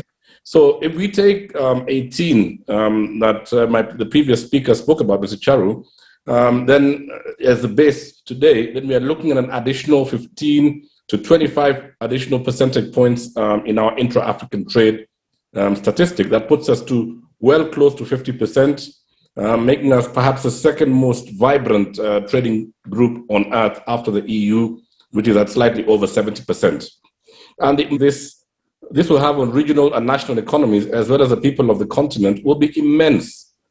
A World Bank report notes that implementing AfCFTA will lift 30 million Africans out of extreme poverty and boost the incomes of nearly 68 million others who live on less than $5.50 per day. Although this accord presents a once-in-a-generation opportunity to transform our continent, the path to its full and successful implementation is not without challenges. Some of these challenges stem from our own colonial heritage. Many countries in Africa, got out of colonial yoke 50 to 60 years ago. And it is my wonder, and I ask this question to all of you on this forum today, the very important question why almost 55 to 60 years after independence, we don't have, a vessel, say, plying Lagos to South Africa, to Cape Town, Cape Town to Mombasa, Mombasa to Cairo, Cairo to Tunis. You see, we have very, very significant logistical challenges. Others, however, are problems of our own doing, for example, corruption and weak institutions. Collectively, these challenges have contributed to a situation where Africa comprises just a mere 2% of global trade and 4% of global investment. And recognizing and confronting these challenges holds a key in the AfCFTA and propelling Africa to its rightful place in global trade and investment. On that note, I think I'd like to commend those heads of state who convened in Kigali and signed the accord and all the follow-up activity. But as the British have said in the past, and we in Kenya have a British history, colonial heritage, the proof of the pudding is in the eating. So before outlining some of the issues hampering trade and investment in Africa, it'll be helpful to first speak about some of the big opportunities that we need to seize in the era of this accord. The first opportunity lies in the fact that Africa enjoys favorable demographics. Africa's population is growing rapidly. It is quickly urbanizing, and by 2050, our population in Africa will exceed that of India and China combined. We are, without doubt, the youngest continent in the world. And this favorable demographic profile presents countless opportunities in multiple sectors, including consumer goods, manufacturing, education, and healthcare, amongst others.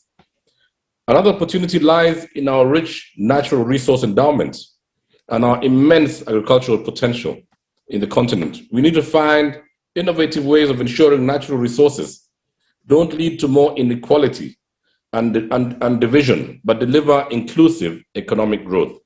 We also need to put agriculture back to the center of economic policy, even while investing in infrastructure and new technologies. Africa has 60% of the world's arable land, but the food import bill has ballooned at an alarming rate over the past decades. This points to the immense opportunities to turn around the narrative in agriculture and create jobs in rural communities. Kenya being a very good example. I live myself in a rural community. Likewise, we need to harness the goodwill of our diaspora communities. African labor powers the global economy in many capitals of this world. This has over the years emerged as one of the most important drivers of development on the continent, and diaspora remittances to Africa surpassed ODA in 2013 to date.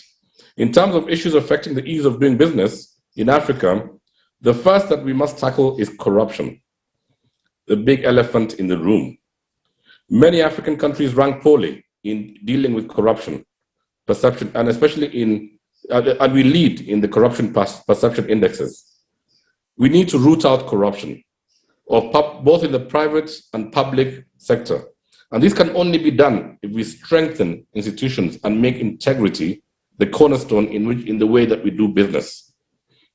It is also important that for us to link into global value chains and attract multinational investment, that laws such as the US Foreign Corrupt Practices Act and the UK's Bribery Act make it hard for many multinationals in these countries to do business in countries that are considered corrupt.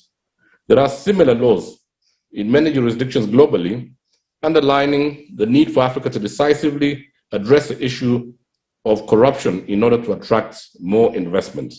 The second issue we need to look at is strengthening relationships between public and private sector. The dynamic shift from one of distrust and suspicion to one of dialogue and collaboration.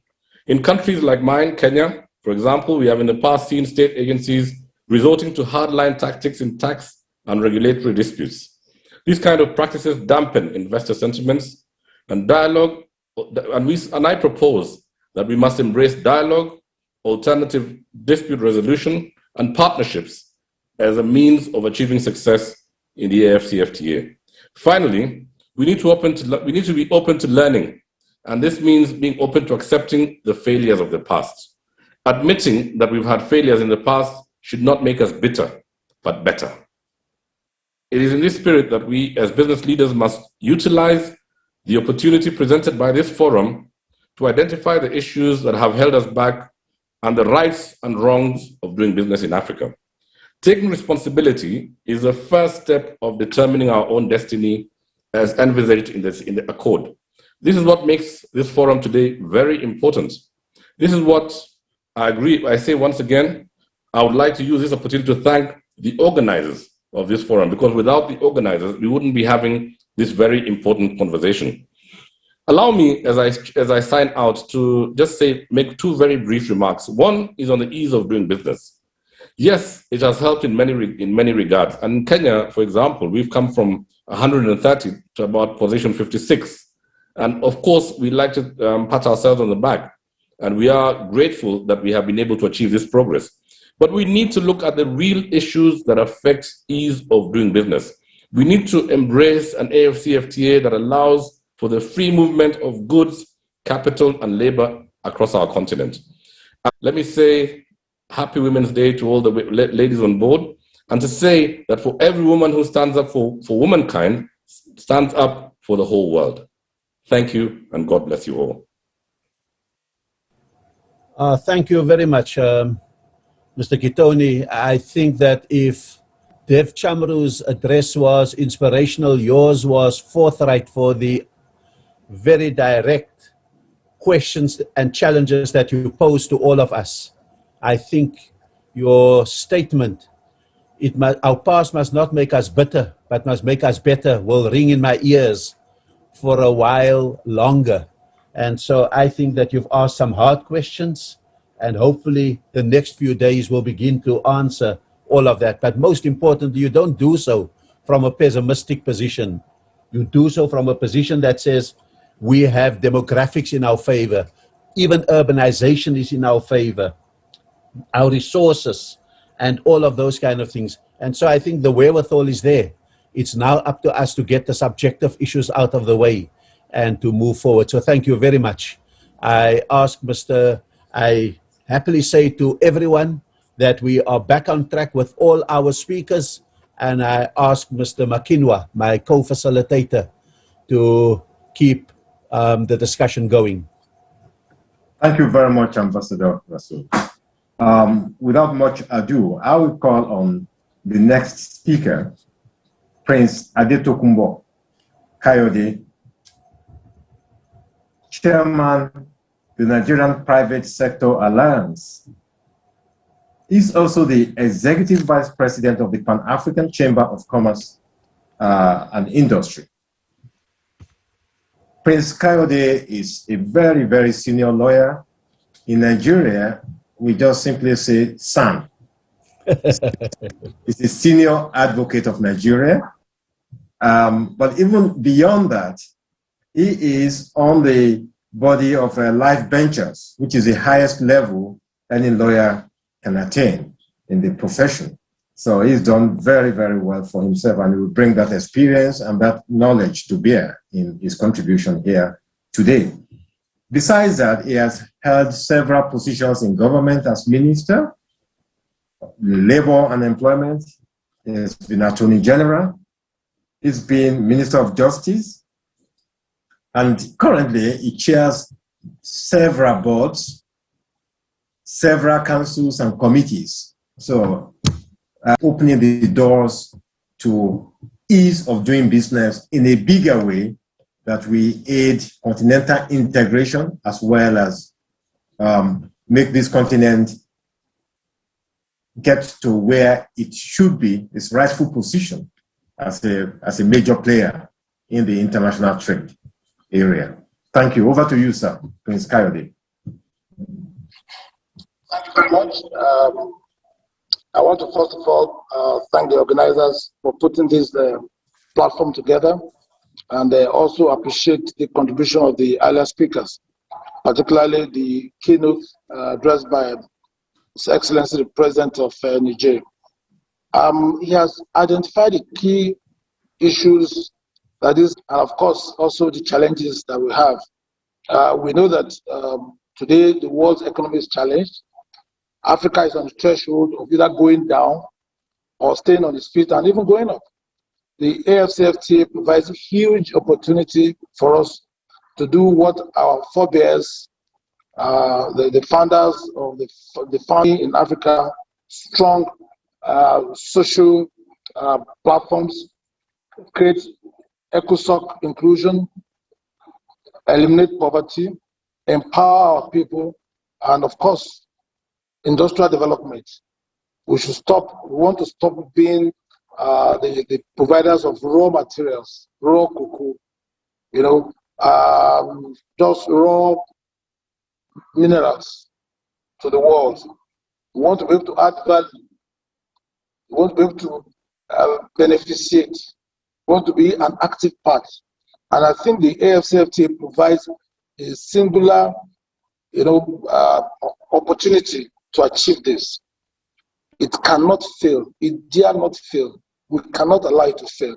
So I want to urge all of us to proceed from a position of optimism. We have gone this far and we will make it work.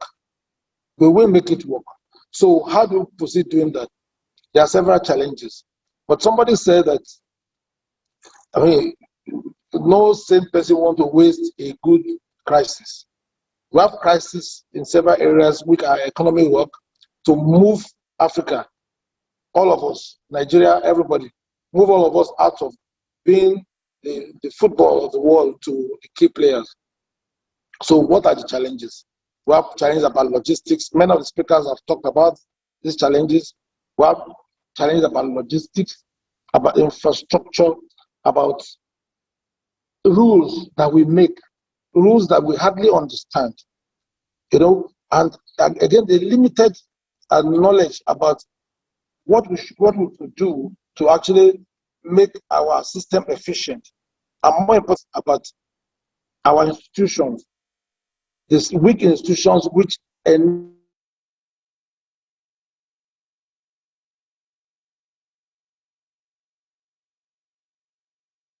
system to be successful. So these are the challenges.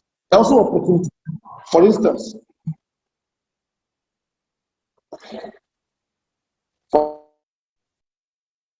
Interpret, the speaker's sound is not clear. For instance, it is if we develop our infrastructure, then we'll create opportunities for our people, we'll create jobs, we develop opportunities for skills.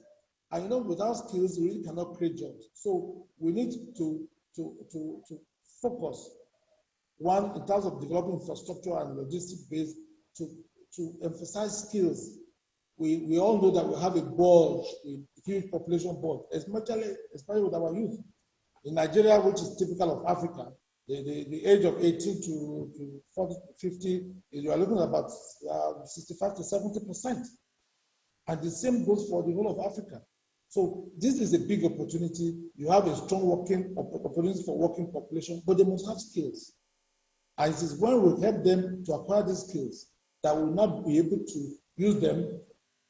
You have a problem with your sound. It's not coming through.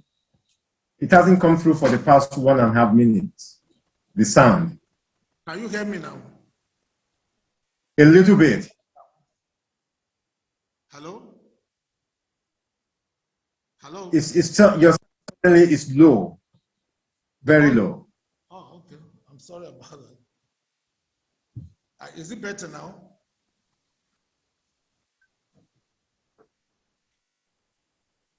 Well, okay, maybe I should just speak louder. Is it better now? Yes, please. We can hear you. No, you can. Wow. Hello? Please, we can hear you. Hello? Hello? I can hear you very well. Hello, Mr. Kayode. We can hear you. Okay. Can I proceed? Yes, please. Okay. Thank you very much. I'll be fast at it. So, very critical for us is the issue of skills. Employment, to give jobs to our youth, they must acquire skills. And this is important. It doesn't matter. Any skills. It could be basic carpentry, basic building, basic technology skills. The skills development is very important. So I want to see that one of the jobs that Wamkele, the Secretary of AfCFTA, one of the ideas I would like him to push going forward is the issue of having skills embedded in our curriculum, right from the youth, right from primary school. So our youth can have skills. That's how we're going to be able to develop them in terms of HR, also develop them in terms of infrastructure. Now, the second issue that's very important is the rules we make. You see, many of the rules we make are counterproductive.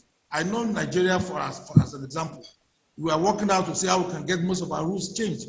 Secondly, the AfCFTA, the Commission can find a way to assist countries to streamline their rules, make it simple, make it easy, so that all of us can even have across the board generic rules which we can apply, and to make it easy to live in country, and of course, inter-Africa, rules that will make our system work. It will also be easy for our officials, our civil service to be able to interpret, because this is one of the foundations of one of the main issues that obstruct free flow of business. The fact that there's a discretionary approach to rules, people don't understand it, so they use their discretion to interpret it. So this is very, very important. And more importantly, we also, this era of technology, we must begin to adopt technology for simple things like pushing of forms. Why do I want to export some goods to Benin Republic and I have to fill 10 forms? Why can't I just go to the internet and just fill one form and everything is done? So we must begin to adopt technology. I'm looking at practical issues. There are a lot of other issues that have been raised, which I all adopt, but practical issues like adopting technology to implement the processes of making business work. Not only in between Nigeria and Kenya or Nigeria and Uganda, or Nigeria and Togo or Cameroon, but also even within the country. So we need to make, like our import duties, for instance. Why should there be any discretion? Why shouldn't we be a flat rate for the import duty rate? Or even if you have to pay any export fees, it should be a flat rate. If it's 2%, let it be 2%. Everybody knows this. So you do not even need to negotiate your fees or anything, because this is the foundation of corruption. This is the foundation of inefficiency, and some of the things that are militating against we being able to have smooth operation of our businesses. Now, finally, the African Continental Free Trade Agreement is an agreement that must work. And I haven't said that it must work, we must make it work. We must all believe in it. We must find a way to get out of the mentality of, I want to say, trade nationalism. You know, these days people are talking about vaccine nationalism.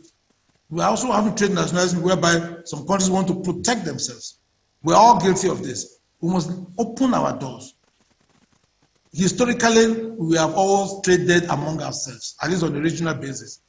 So we should imbibe that and bring that spirit into the implementation of the AfCFTA, and it will be good. But the critical issue was that skills is important, technology is important, and strong focus on development of infrastructure and logistics. Railway system, there is no interconnection with railways. I mean, look at West Africa. So how do I move my goods from Abuja to Burkina? I have to use trucks. Now we know the challenge. Even the roads are not as if they're up to, you know. So these are part of challenge. So the countries must work together. Countries that are contiguous must bring the roads to their boundaries so that you can interlink. We must also standardize our processes, whereby if the road in Lagos to Daura, which is boundary between Nigeria and Katsina, is on a 9 cm thickness, then the one leaving Daura to Niger should also be that kind of thickness. So we know that we can everything work together. Secondly, as of today, Nigeria is trying to develop a rail line between Nigeria and Niger Republic. That is very expensive process for us. It's a good thing, very expensive process for us. So the Niger too and these other countries must also have a handshake. So as every country is making efforts to bring logistics to the border, bring infrastructure to their borders, the other countries should handshake with them and key into that vision so that goods can move in and out, to and fro across these boundaries. With all that, Africa needs the AfCFTA. Africa needs to develop, and there's no other way. We must make it work. I thank you, and I adopt, of course, all the points already made. One of the good things of speaking almost last is that we can ride on what the good things other people have said. But I thank the organizers for the opportunity, and I congratulate the African woman on the International Women's Day. Thank you. Thank you very much, Prince Kayode, for a very forthright, Africa needs AfCFTA. And you listed the limitations, the challenges, but you insisted that the time has come for us to take advantage of this instrument and that there are a lot of opportunities, not only limited to any particular country, but across the continent, and countries need to work hand in hand to make it happen. Thank you very much. I will leave Ambassador Rasool out for now, because today is International Women's Day. I will take on the privilege of calling the first woman to speak on this session. I won't offer that to you.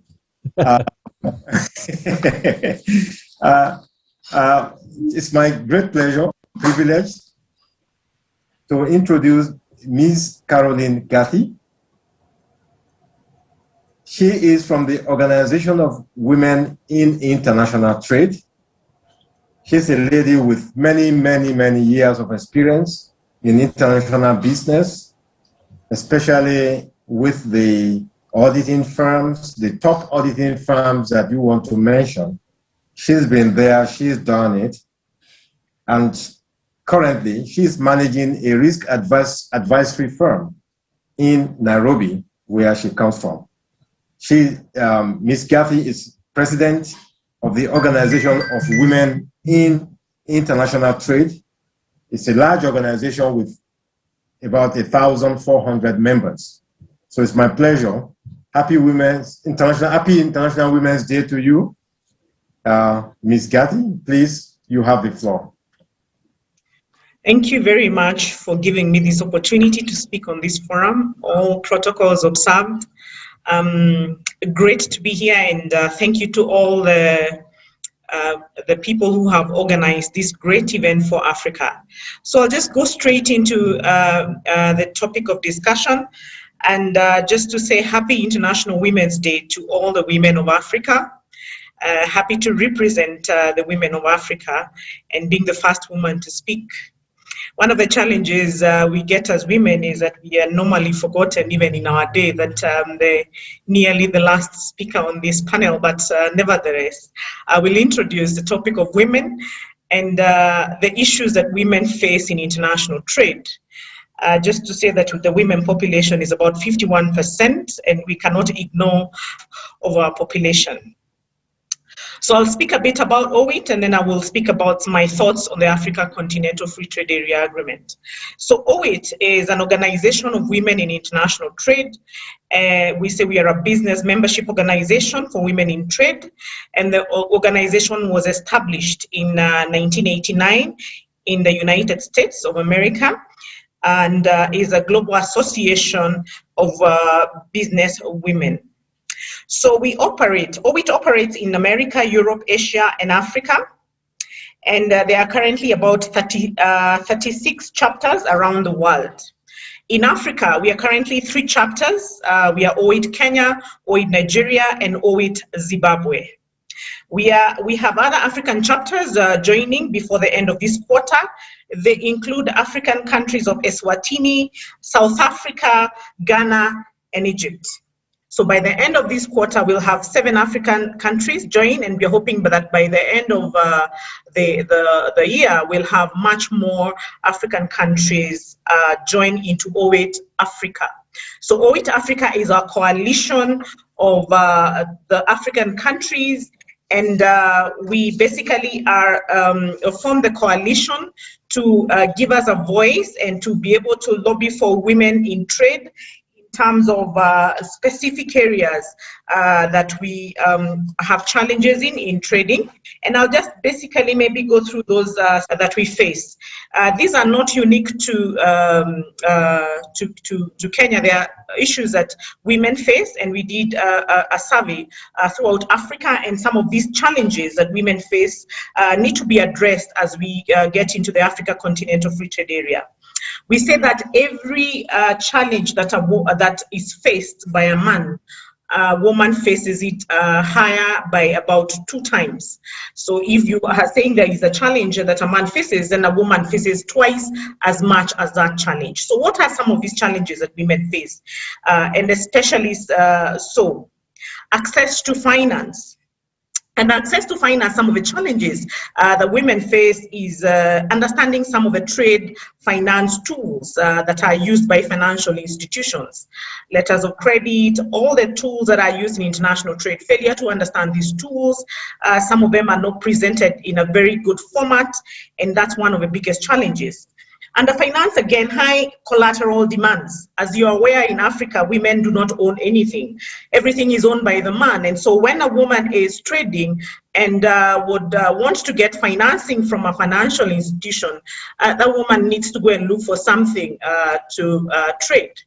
In Kenya, we have several communities who gathered and asked themselves, how are we going to deal with the issue of access to finance?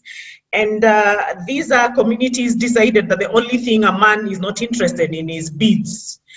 And so they are now crafting things, beadwork, artifacts, and they're currently doing international trade.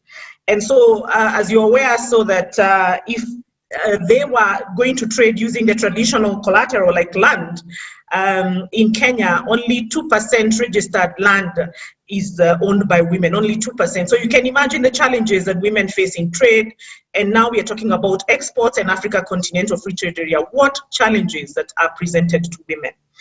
Inadequate financing of small businesses. Research has shown that women operate very small businesses. And financial institutions and the banks we are speaking about are not interested to finance small businesses. They are considered risky. They are considered to lack strategic direction. And they are considered not to have strong management teams. And hence, the profile that banks have for lending credit analysis cannot then fit into small businesses which are managed by women. Hence, limiting women to trade properly. So these are some of the key challenges. And then the other key challenge in financing is high capital requirement for exports.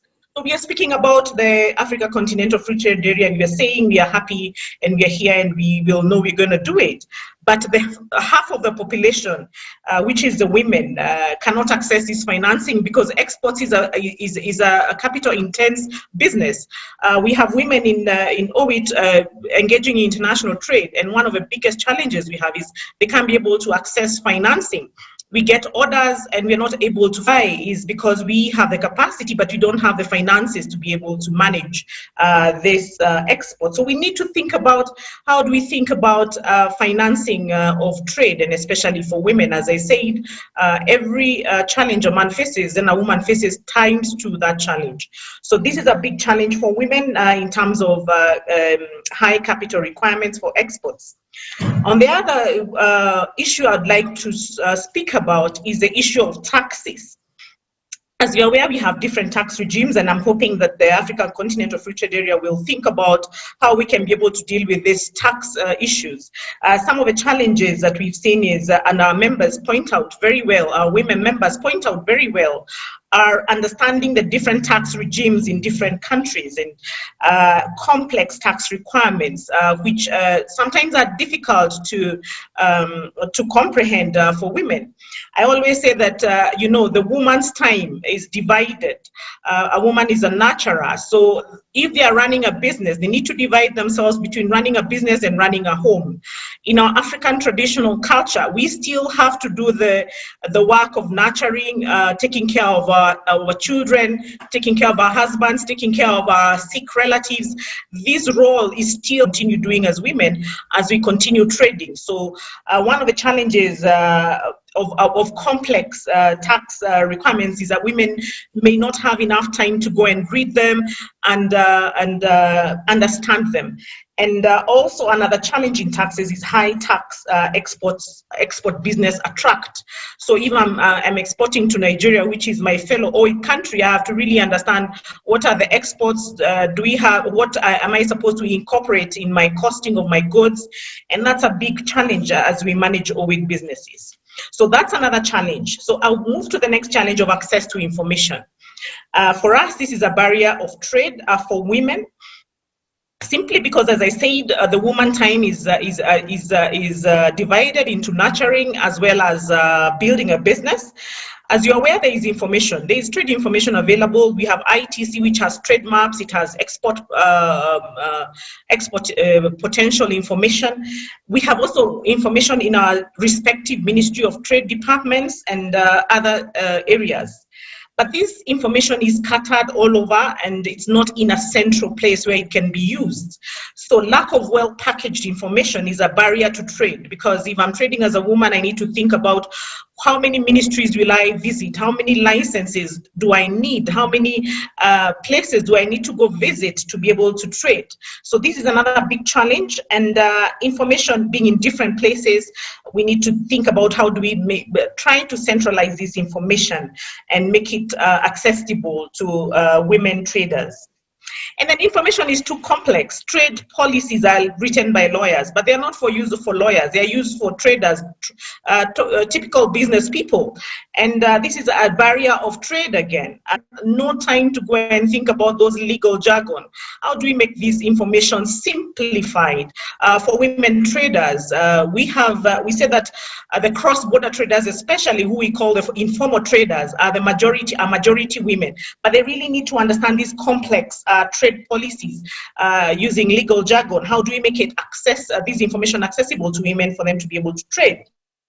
And a lot of documents. So these documents are complex. There are also many in number. So we need to think about how do we make them, into proper documentation, maybe a few sets of information that we can be able to fill out, have a place where we can be able to have a resource and say, if I'm exporting avocados from Kenya to Egypt, these are the documents I need. So avocado export documents and such kind of things that we need. So, and then a lot of licenses, like I said. So other challenges, and these are more challenges, I think, that to do with mainly trade itself. I think some of my former presenters presented it. Trust between buyers and sellers. Now, women operate on trust, and that is our nature. So if I cannot trust that if I export to another country, I will get a proper buyer, how will I do trade? The issues of transparency in trade is critical. We say actually that women work with people they can be able to trust. And that's why we have come up with a OIT Africa Liaison, where we will be able to meet other traders from other countries so that we start forming a relationship and then we can trade. So the question that I would ask, and as we go on to discuss the Africa Continental Free Trade Area, is there trust amongst the African countries? Is there transparency? Does one country feel that they can't trust people from another country? And how do we deal with these serious matters of trade? Because if there is no trust, if there is no transparency, then we'll be hindering the implementation of the Africa Continental Free Trade Area. And then the other issues which have been discussed, very serious issues, the issues of logistical challenges that we all are aware about. And I think it's critical that we think about them as we continue discussing the implementation, the issues of customs clearance, both for imports and exports. We know that in our border points that we have very many challenges. I think some people have mentioned that. And then the issue of access to markets, finding a customer. How are we going to find a customer? I know we are coming with e-commerce systems, but my question is, how do we make it effective? How do we make it authentic? How do we think about the issues of copying and all such kind of things? So issues to do with the rules of origin and such kind of things. I just want to give you a very interesting statistic, and the statistic from our members is that our members export more to the United States and to United Kingdom. And the third export market is Uganda from Kenya. So that means that we are actually not trading with each other as Africans. It is a fact from our statistics. So how do we then make our continent trade together, trade with each other? Because it's obvious that most of our exports especially go to other countries in Europe and in America. And really, we are really not trading with each other. I think there are some statistics which have been mentioned before that we are really not trading to each other. So how are we going to enhance access to markets and trust each other and know that once I trade with another African country, I will get my payment and I will maintain my customer and I won't need to have sleepless nights. Then another thing, another challenge women face is that we are overrepresented in the informal sector. That's not a very good representation right there. And we say that women run really small businesses. How do we then ignore a half of the African population? And how do we uplift these women? We need to build their capacity, we need to build their businesses, we need to think about strategies to uplift women. And we also know that part of the reason this is the case, as I said earlier, is that women are natural. So most women resources go into building a home, buying food, taking care of the home, and all that kind of thing. So how do we set up? I know we had a discussion with the Africa Continental Free Trade Area Secretariat, and we are saying we are lobbying for setting aside some funding for women traders of Africa, so that at least the funding we are coming up with is actually, we have a higher percentage for women, because we know that there are challenges in financing and running small businesses and such kind of things. So as we consider and continue to think about the Africa Continental Free Trade Area, my parting shot and some of the things I think are very important, we need to have simple, efficient, and uniform procedures for trade. Simple, efficient, uniform procedures for trade, which are understood by a normal trader. If possible, these trade policies and procedures should be translated to local languages, where if they are cross-border traders, then they can be able to then understand these trade procedures. The other thing I would just urge is a thought about standardization of forms required for export. So they are standard, we can be able to get different sets of documents in specific places, and it's very clear if I'm exporting then which documents are required in a single batch, so that we can be able to just use those documents. Enhancing transparency in trade and trust. This is critical for us to be able to uphold and to continue trading. We need to think about transparency. We need to think about trust. How do we enhance that as an African continent as we continue? And then the other thing I'd like also to speak about is women in decision-making positions in matters trade and financing. I think this is critical in terms of deciding some of the things to do with women. In some places where we go and hear men, only women, men clubs speaking about women stuff. And we have seen those in social media. It's important that we include women in decision-making positions, and especially now that we have committees in respective countries speaking onto different areas of trade. It's important that we incorporate women, and not just women, just women who are in trade, women who actually transact, women who know where the shoe pinches. Those are critical to include in the decision-making processes and procedures as we continue in this journey of Africa Continental Free Trade Area. The other thing is that, as research has shown, and also from our membership, we know that most women are in services. They provide the services, and I think this is the nature of women. But there's, if you look at the Africa Continental Free Trade Area, little is said on services, little has been done on services. I think that the phase 2 of these deliberations are being done on services. So it's important as we come up with the protocols that we involve women, because we are the biggest service providers, and I think we understand how to provide these services. So it's important that we incorporate women in the phase 2 as we are discussing the Africa Continental Free Trade Area, and ensure that we are enabling women instead of pushing them down as we proceed with these trade matters. And the other thing I'd like to speak about is establishing linkages with the business associations. There are very many business associations, and it's important that these business associations link women in Africa. A good example is OBIT. We know we have very many business associations. It's important that we think about how do we link the women of Africa? How do we push this agenda?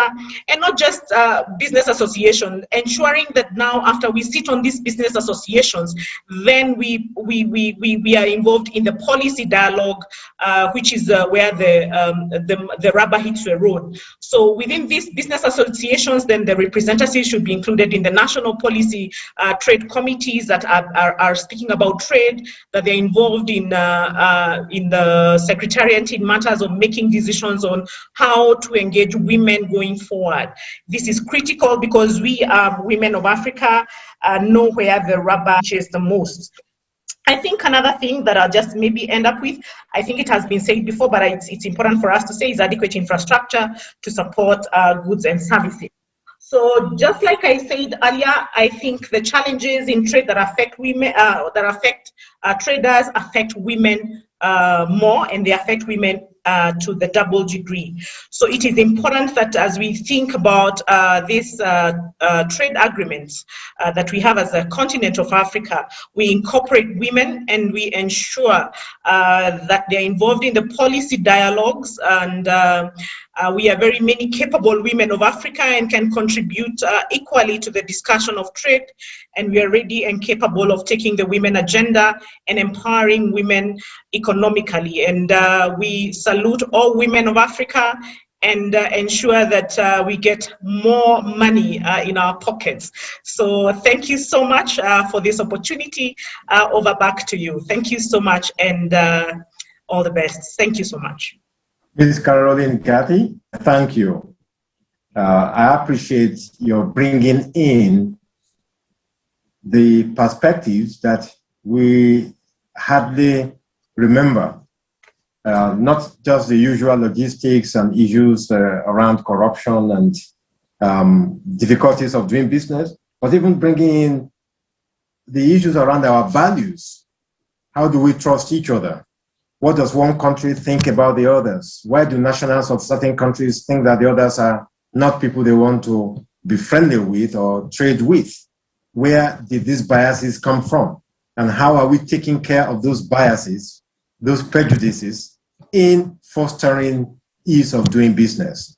These are very, very important matters, as well as many others that you have brought up. Thank you very much. I will now hand over to my friend Ambassador Rasul to take us forward. Thank you very much, Mr. Makinwa. I want to say that there is a fascinating discussion taking place on the chat groups, and I think it is stimulated by Caroline Gathi's input about how practical can you get in finding solutions to the many problems that we have been identifying. I'm getting a sense of problem identification fatigue and the need to find solutions. And I think that what Caroline has done with the idea of uniform procedures, standard documents, women, for example, at decision-making tables, linkages between business association and the correct infrastructure, not only the big infrastructure products, but the micro infrastructure that can facilitate business amongst Africans, I think are all issues that are coming up. And so I think we are laying the foundation for a great discussion. But before we can have a discussion, we have the great honor of inviting Dr. Joshua Abo to the platform, a financial economist, in fact, a professor of finance. I know he's also studied at Harvard, but I'm very proud of the fact that he got his PhD from the University of Stellenbosch, where my son is currently enrolled. He is also the Dean of the University of Ghana Business School. He's been having roles in SOAS, in the IMF, the World Bank. And so I think it is the right kind of person to round off this discussion, and so that we can enter a freer round of discussion. And just, if I can suggest, with your permission, Mr. Makinwa, if colleagues continue to use the chat group to flag important questions that they want to, then we could, for example, reflect that off to the panel so that we can mainstream discussions. But it is now my honor to invite Joshua Abo to speak to us. All right, thank you very much, Ambassador. And let me first of all stand on the established protocol to thank the AU and the private sector for organizing this important summit. Secondly, I wish to quickly appreciate all our women and wish them happy International Women's Day, and to thank them for their immense contributions at the household level, at the corporate sector, and also at the level of politics and decision making. Let me say that the AfCFTA is said to be the world's largest free trade area after the WTO, and it is the fundamental aim of the AU. The AfCFTA has existed in the books of the AU since its inception in May 1963. Now, in terms of the core mandates of the AfCFTA, it builds on the terms of the tripartite free trade area, which comprises of the SADC, the Common Market for Eastern and Southern Africa, the East African Community, and the core mandates of the AfCFTA are enshrined in Article 3 of the modalities establishing the trade area. Let me quickly identify 8 of the strategic objectives of the AfCFTA. One is to create a single market for goods and services that facilitate free movement of people across Africa, contribute to the movement of capital and smoothing investment, create a continental custom union, expand intra-African trade, resolve the challenges of overlapping members in regional economic arrangements, promote sustainable and all-inclusive growth and development, improve industrial development, and then boost competitiveness. Of course, it also identifies certain operational objectives, but I wouldn't bore you with that. But in terms of the business opportunities towards industrialization, the AfCFTA will cover a market of 1.2 billion people and a GDP of 2.5 trillion across all 55 member states of the AU. AfCFTA will progressively eliminate tariffs on intra-African trade, making it easier for African businesses to trade within the continent and cater and benefit from growing African markets.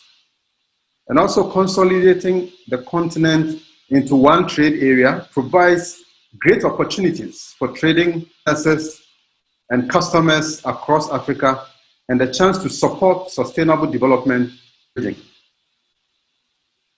We can talk about sustainable growth and job creation and the role that AfCFTA is expected to play. Africa's industrial exports are forecast to benefit most from AfCFTA. This is important for diversifying Africa's trade and encouraging a move away from extractive commodities, such as oil and minerals, which have traditionally accounted for most of Africa's exports, towards a more balanced and sustainable export base. The SME sector is set to benefit or expected to benefit from the implementation of the AfCFTA. The SME, we know that are key to growth in Africa. They are set to account. I did my PhD study on looking at financing of SMEs, looking at South Africa and Ghana. And in the case of Ghana, SMEs account for over 90% of businesses. Now, these businesses usually struggle to penetrate more advanced overseas markets.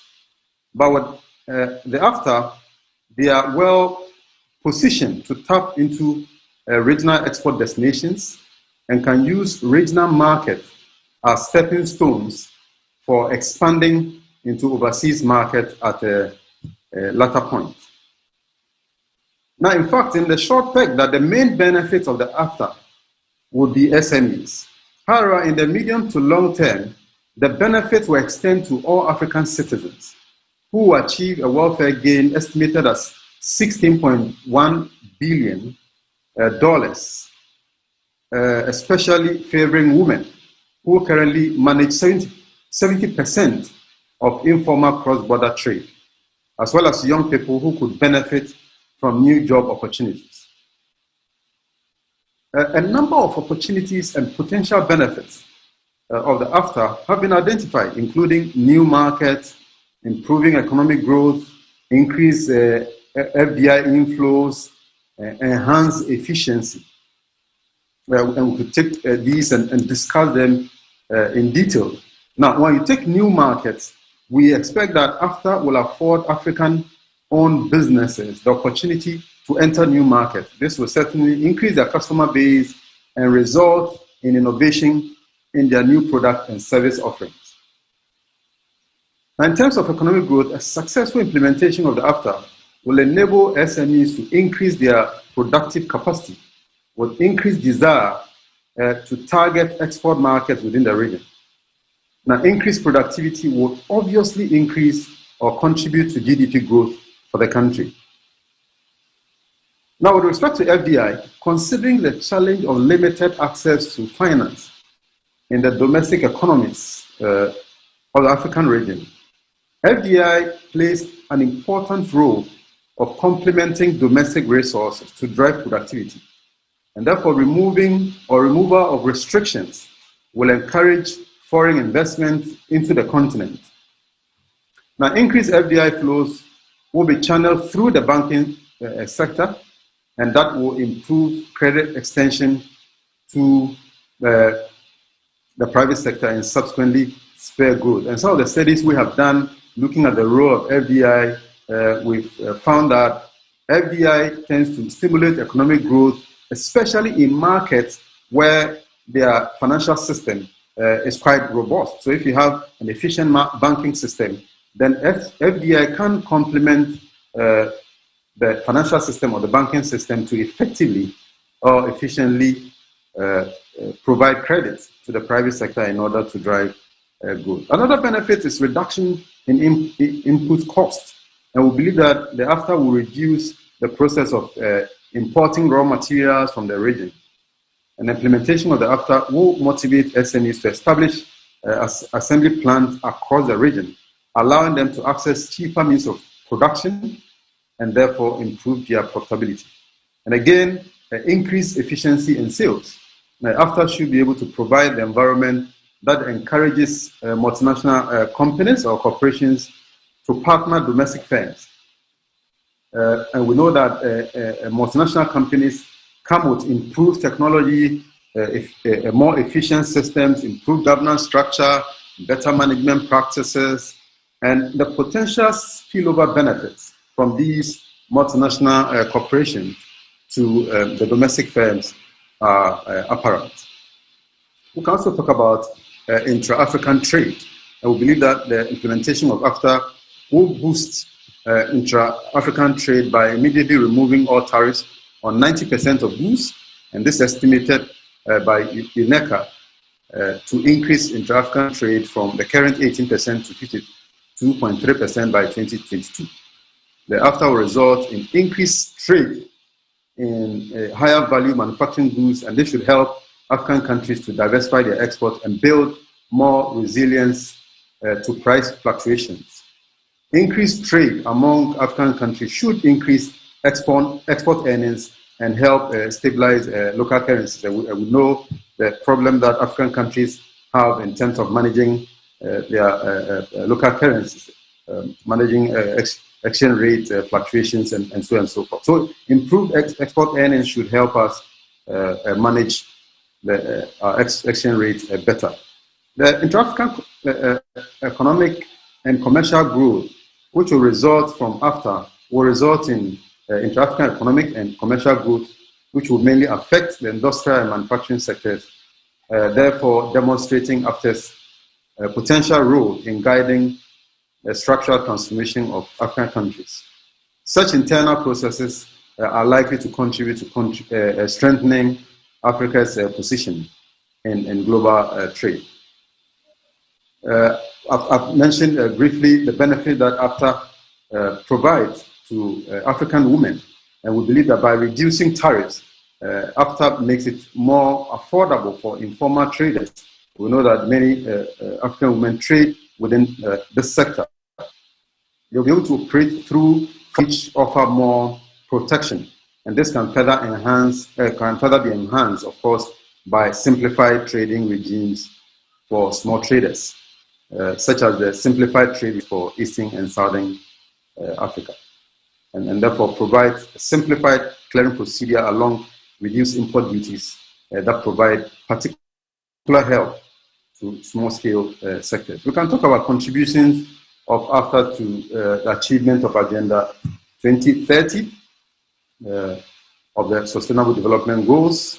And then let me mention some of the potential challenges that have been identified in the literature. AfTA is widely seen, of course, as an industrialization as well as sustainable development in Africa. Despite these opportunities, a number of challenges have been identified. One is the fear of significant tariff revenue losses. Of course, also the benefit of trade liberalization of AfTA is largely accrued to the long run, leading to high adjustment costs in the short run through the reallocation of labor capital and other factors of production. There's also the issue of the fact that there's no clear-cut distinction between long-run and short-run effect of the trade agreement. As such, market consolidation may arise when smaller firms are exposed to stiffer competition. And it's believed that SMEs, particularly in small-scale production, will be confronted with intense competition, since production is likely to move to areas where comparative advantage or home market effect make those industries more efficient. And in addition, some investment in fiscal capital and human capital will end up losing value. There's also the problem of adverse working conditions and job losses. And it's expected that workers from poorer countries may be compelled to work in difficult conditions without basic amenities. Some workers may be forced to accept lower wages and may also be prevented from joining labor unions under threat of losing their jobs. The problem of theft of intellectual property has been identified. And we know that a number of African countries do not have existing laws for protecting patents, inventions, and new processes. Those with laws do not strictly enforce them. This has led to many firms losing their business ideas. And therefore, the implementation of AfTA is likely to compound this situation. Many SMEs may not be motivated. I mean, of course, there will be no incentive to invest in research and development. There's also the issue of wide variation in the levels of development. There's clearly wide income disparity and level of development among African countries. And we know that over 50% of Africa's overall GDP is contributed by South Africa, Egypt, and Nigeria, while the 6 sovereign island nations in Africa collectively contribute just 1%. And therefore, the Continental Free Trade Agreement has the greatest level of income disparity and more than twice that of other blocks, such as the ASEAN and then the CARICOM. A number of studies have identified non-tariff barriers as threat to effective implementation of the AfTA. And these include seasonal quotas, poor transportation networks, cumbersome customs procedures, power and energy, problem of power and energy in Africa, inadequate information and communication technology, and of course, roadblocks due to lack of coordination. And there have been debates as to whether these shouldn't be tackled before the implementation of the AfTA. And not doing that will mean putting the cart before the horse. So these are things that need to be tackled more seriously to ensure the effective and efficient and the smooth implementation of the AfTA. A number of things, of course, needs to be done. There must be clear clarification of the required procedures to absorb easing rails into AfTA with their subsequent rules specified. A rule-based system must be implemented in aspects of AfTA without compromising its economic benefits. We need to prevent the likelihood. And of course, COFELIS has actually identified a number of steps that needs to be taken. Now, of course, I agree with some of these. For instance, setting up a law-based governance with multi-level institutional architecture, strengthening the trade liberalization, diversifying financial resources. Of course, in the area of diversifying financial resources, the creation of the AfTA should be supported through strategic investment, and one of the speakers actually mentioned that, and funding. Finance from international donors are critical in this regard. The World Bank and the EU have both expressed their interest and readiness to make the agreement a reality, and this is something that we need to encourage. I have a number of points, but maybe because of time, I will. What does AfTA mean in concrete terms? But I will conclude by saying that the establishment of the AfTA provides a framework for trade liberalization of goods and services among member countries. The primary aim of the agreement is to provide an estimated combined GDP of $3.4 trillion and cover a population of 1.3 billion, while eliminating more than 30 million from absolute poverty. The AfTA is currently seen as the largest free trade area on earth. The AfTA has the potential to significantly increase income and welfare of participating member states.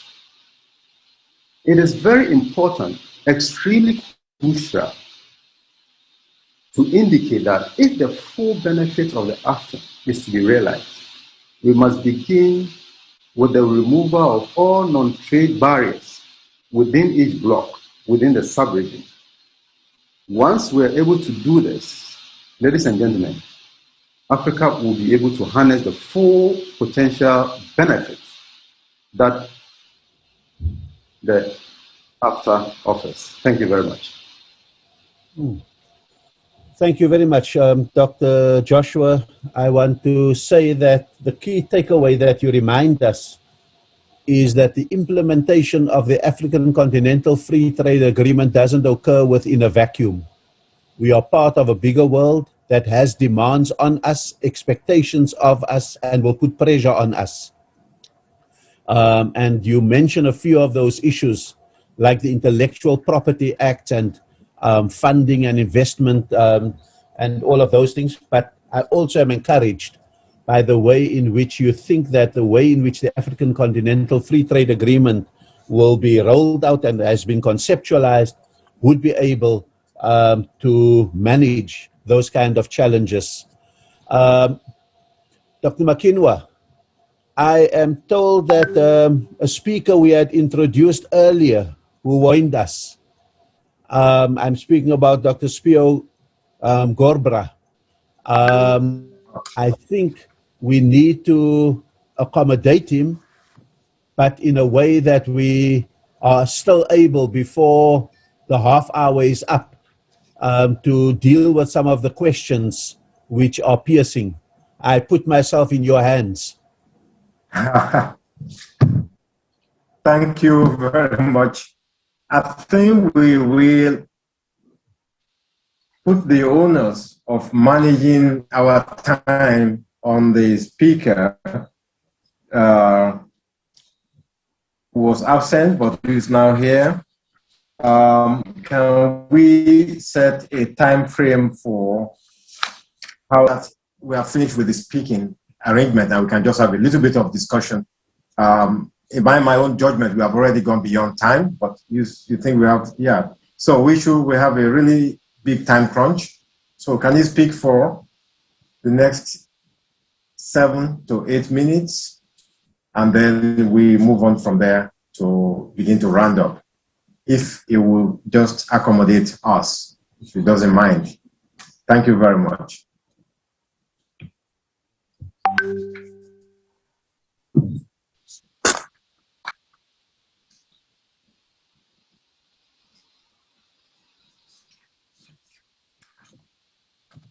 Is that Dr. Spio Gaba?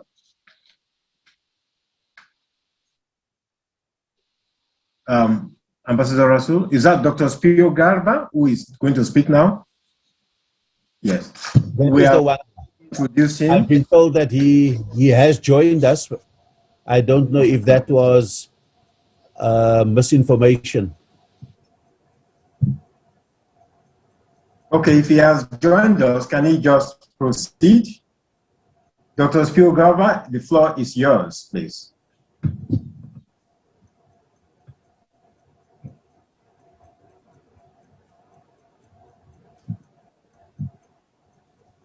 I think, co-facilitator, maybe I have been misinformed, and we should continue to see a hand, and I will scroll through the chat group to see what questions we need to in a sense mainstream. But again, I want to make the point that the chat group is by itself a problem-solving mechanism. It's linking up people, it's giving details of initiatives and so forth, and I encourage you all to look at what can be done about that. But I leave the management of the live conversation to you. Okay, I thought you were more up to date on it. But two things that I've noticed there, I can bring them on now. When Ms.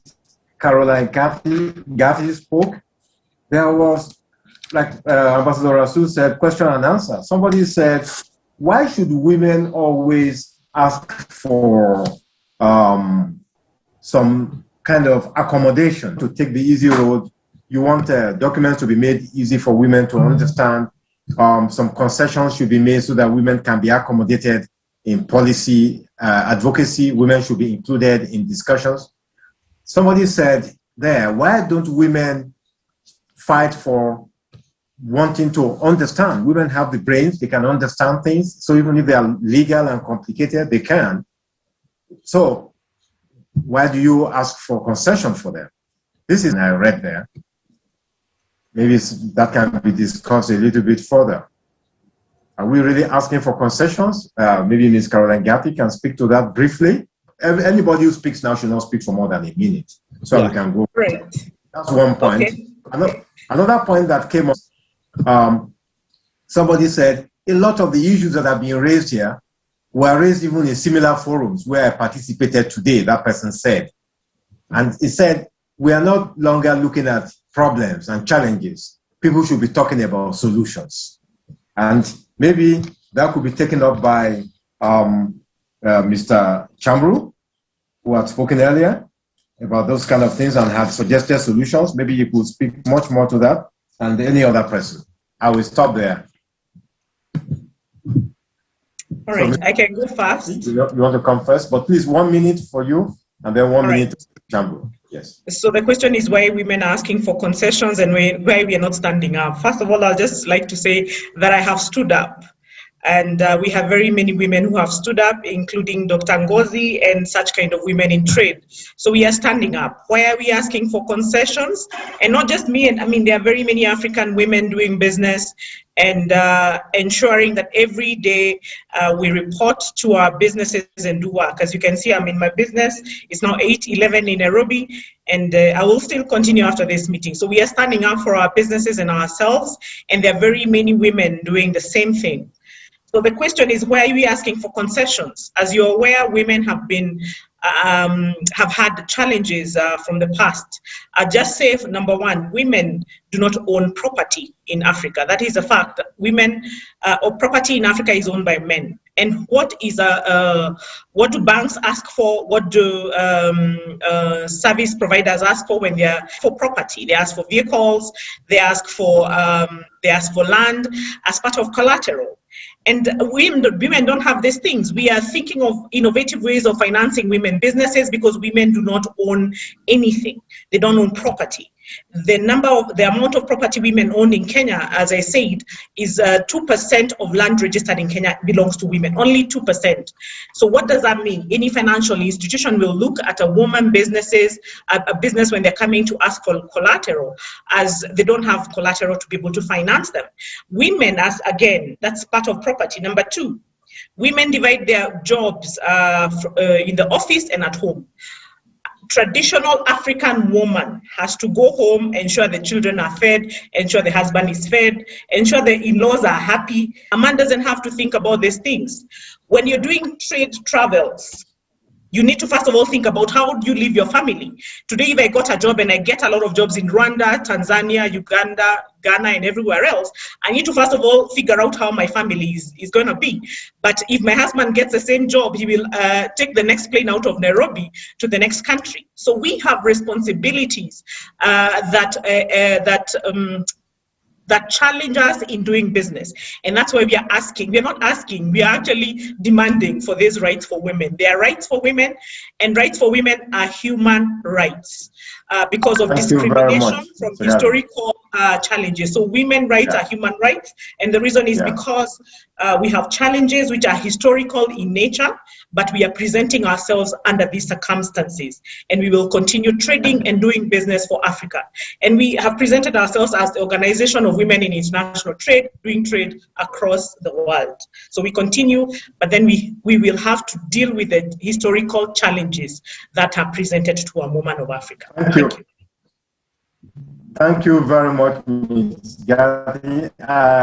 If I was going to say that, I couldn't have said it any better, and I'm sure you've made this point again and again. The field has never been level, so there was no level playing field. Now that women are standing up, some of us are arguing, some of the people, not including me, I'm with you totally, but some of us are arguing the field should be leveled. Why hasn't it been leveled over the decades, over the centuries? You see? So women are playing catch up, and therefore you cannot have a level playing field that never had before. Thank you. Mr. Chamru, over to the issue around no more questions and challenges. What are the solutions? Yeah. Just before Mr. Chamaru answers, there's a third question from the screen before we go to the hands that I think should be passed on to Dr. Joshua, and that is the issue of logistics. The requirement to have a continental strategy to connect countries via roads, rail, regional cabotage, etc., to transport and trade. Otherwise, the agreement means nothing. So just for Dr. Joshua also to think about that, and over to you, Dr. Chamaru. Thank you. Just a reply to Caroline. My wife is the managing director of the firm that she owns, and I'm working for her. And she is one of the African winners with one of African Women Entrepreneurs Award. So women do great job. Now, we know when we have 4 economists, we have 10 definitions. And when we have 5 Africans, we'll have thousands of problems that have been flagged to us. We should not think that Africa is the only continent which has problems. But yes, our problems facing Africa are structural problems, are systemic problems, and institutional problems. There is nothing we can do in the short terms for the structural problems, the roads, the landlocked countries, the rural areas. But yes, we can do something about the systemic problems which very often are man-made. We can do something about the institutional misalignment, which again is man-made. So when we talk of solutions here, we're talking only quickly for quick fix. As our World Bank colleagues will say, low-hanging fruits. How do we address systemic problems and institutional problems which are hindering trade and investment from to happen in Africa. Let me share an example. I was once invited by the government of Zambia to one of the panels. And in the same conference, I had an Indian investor who wanted to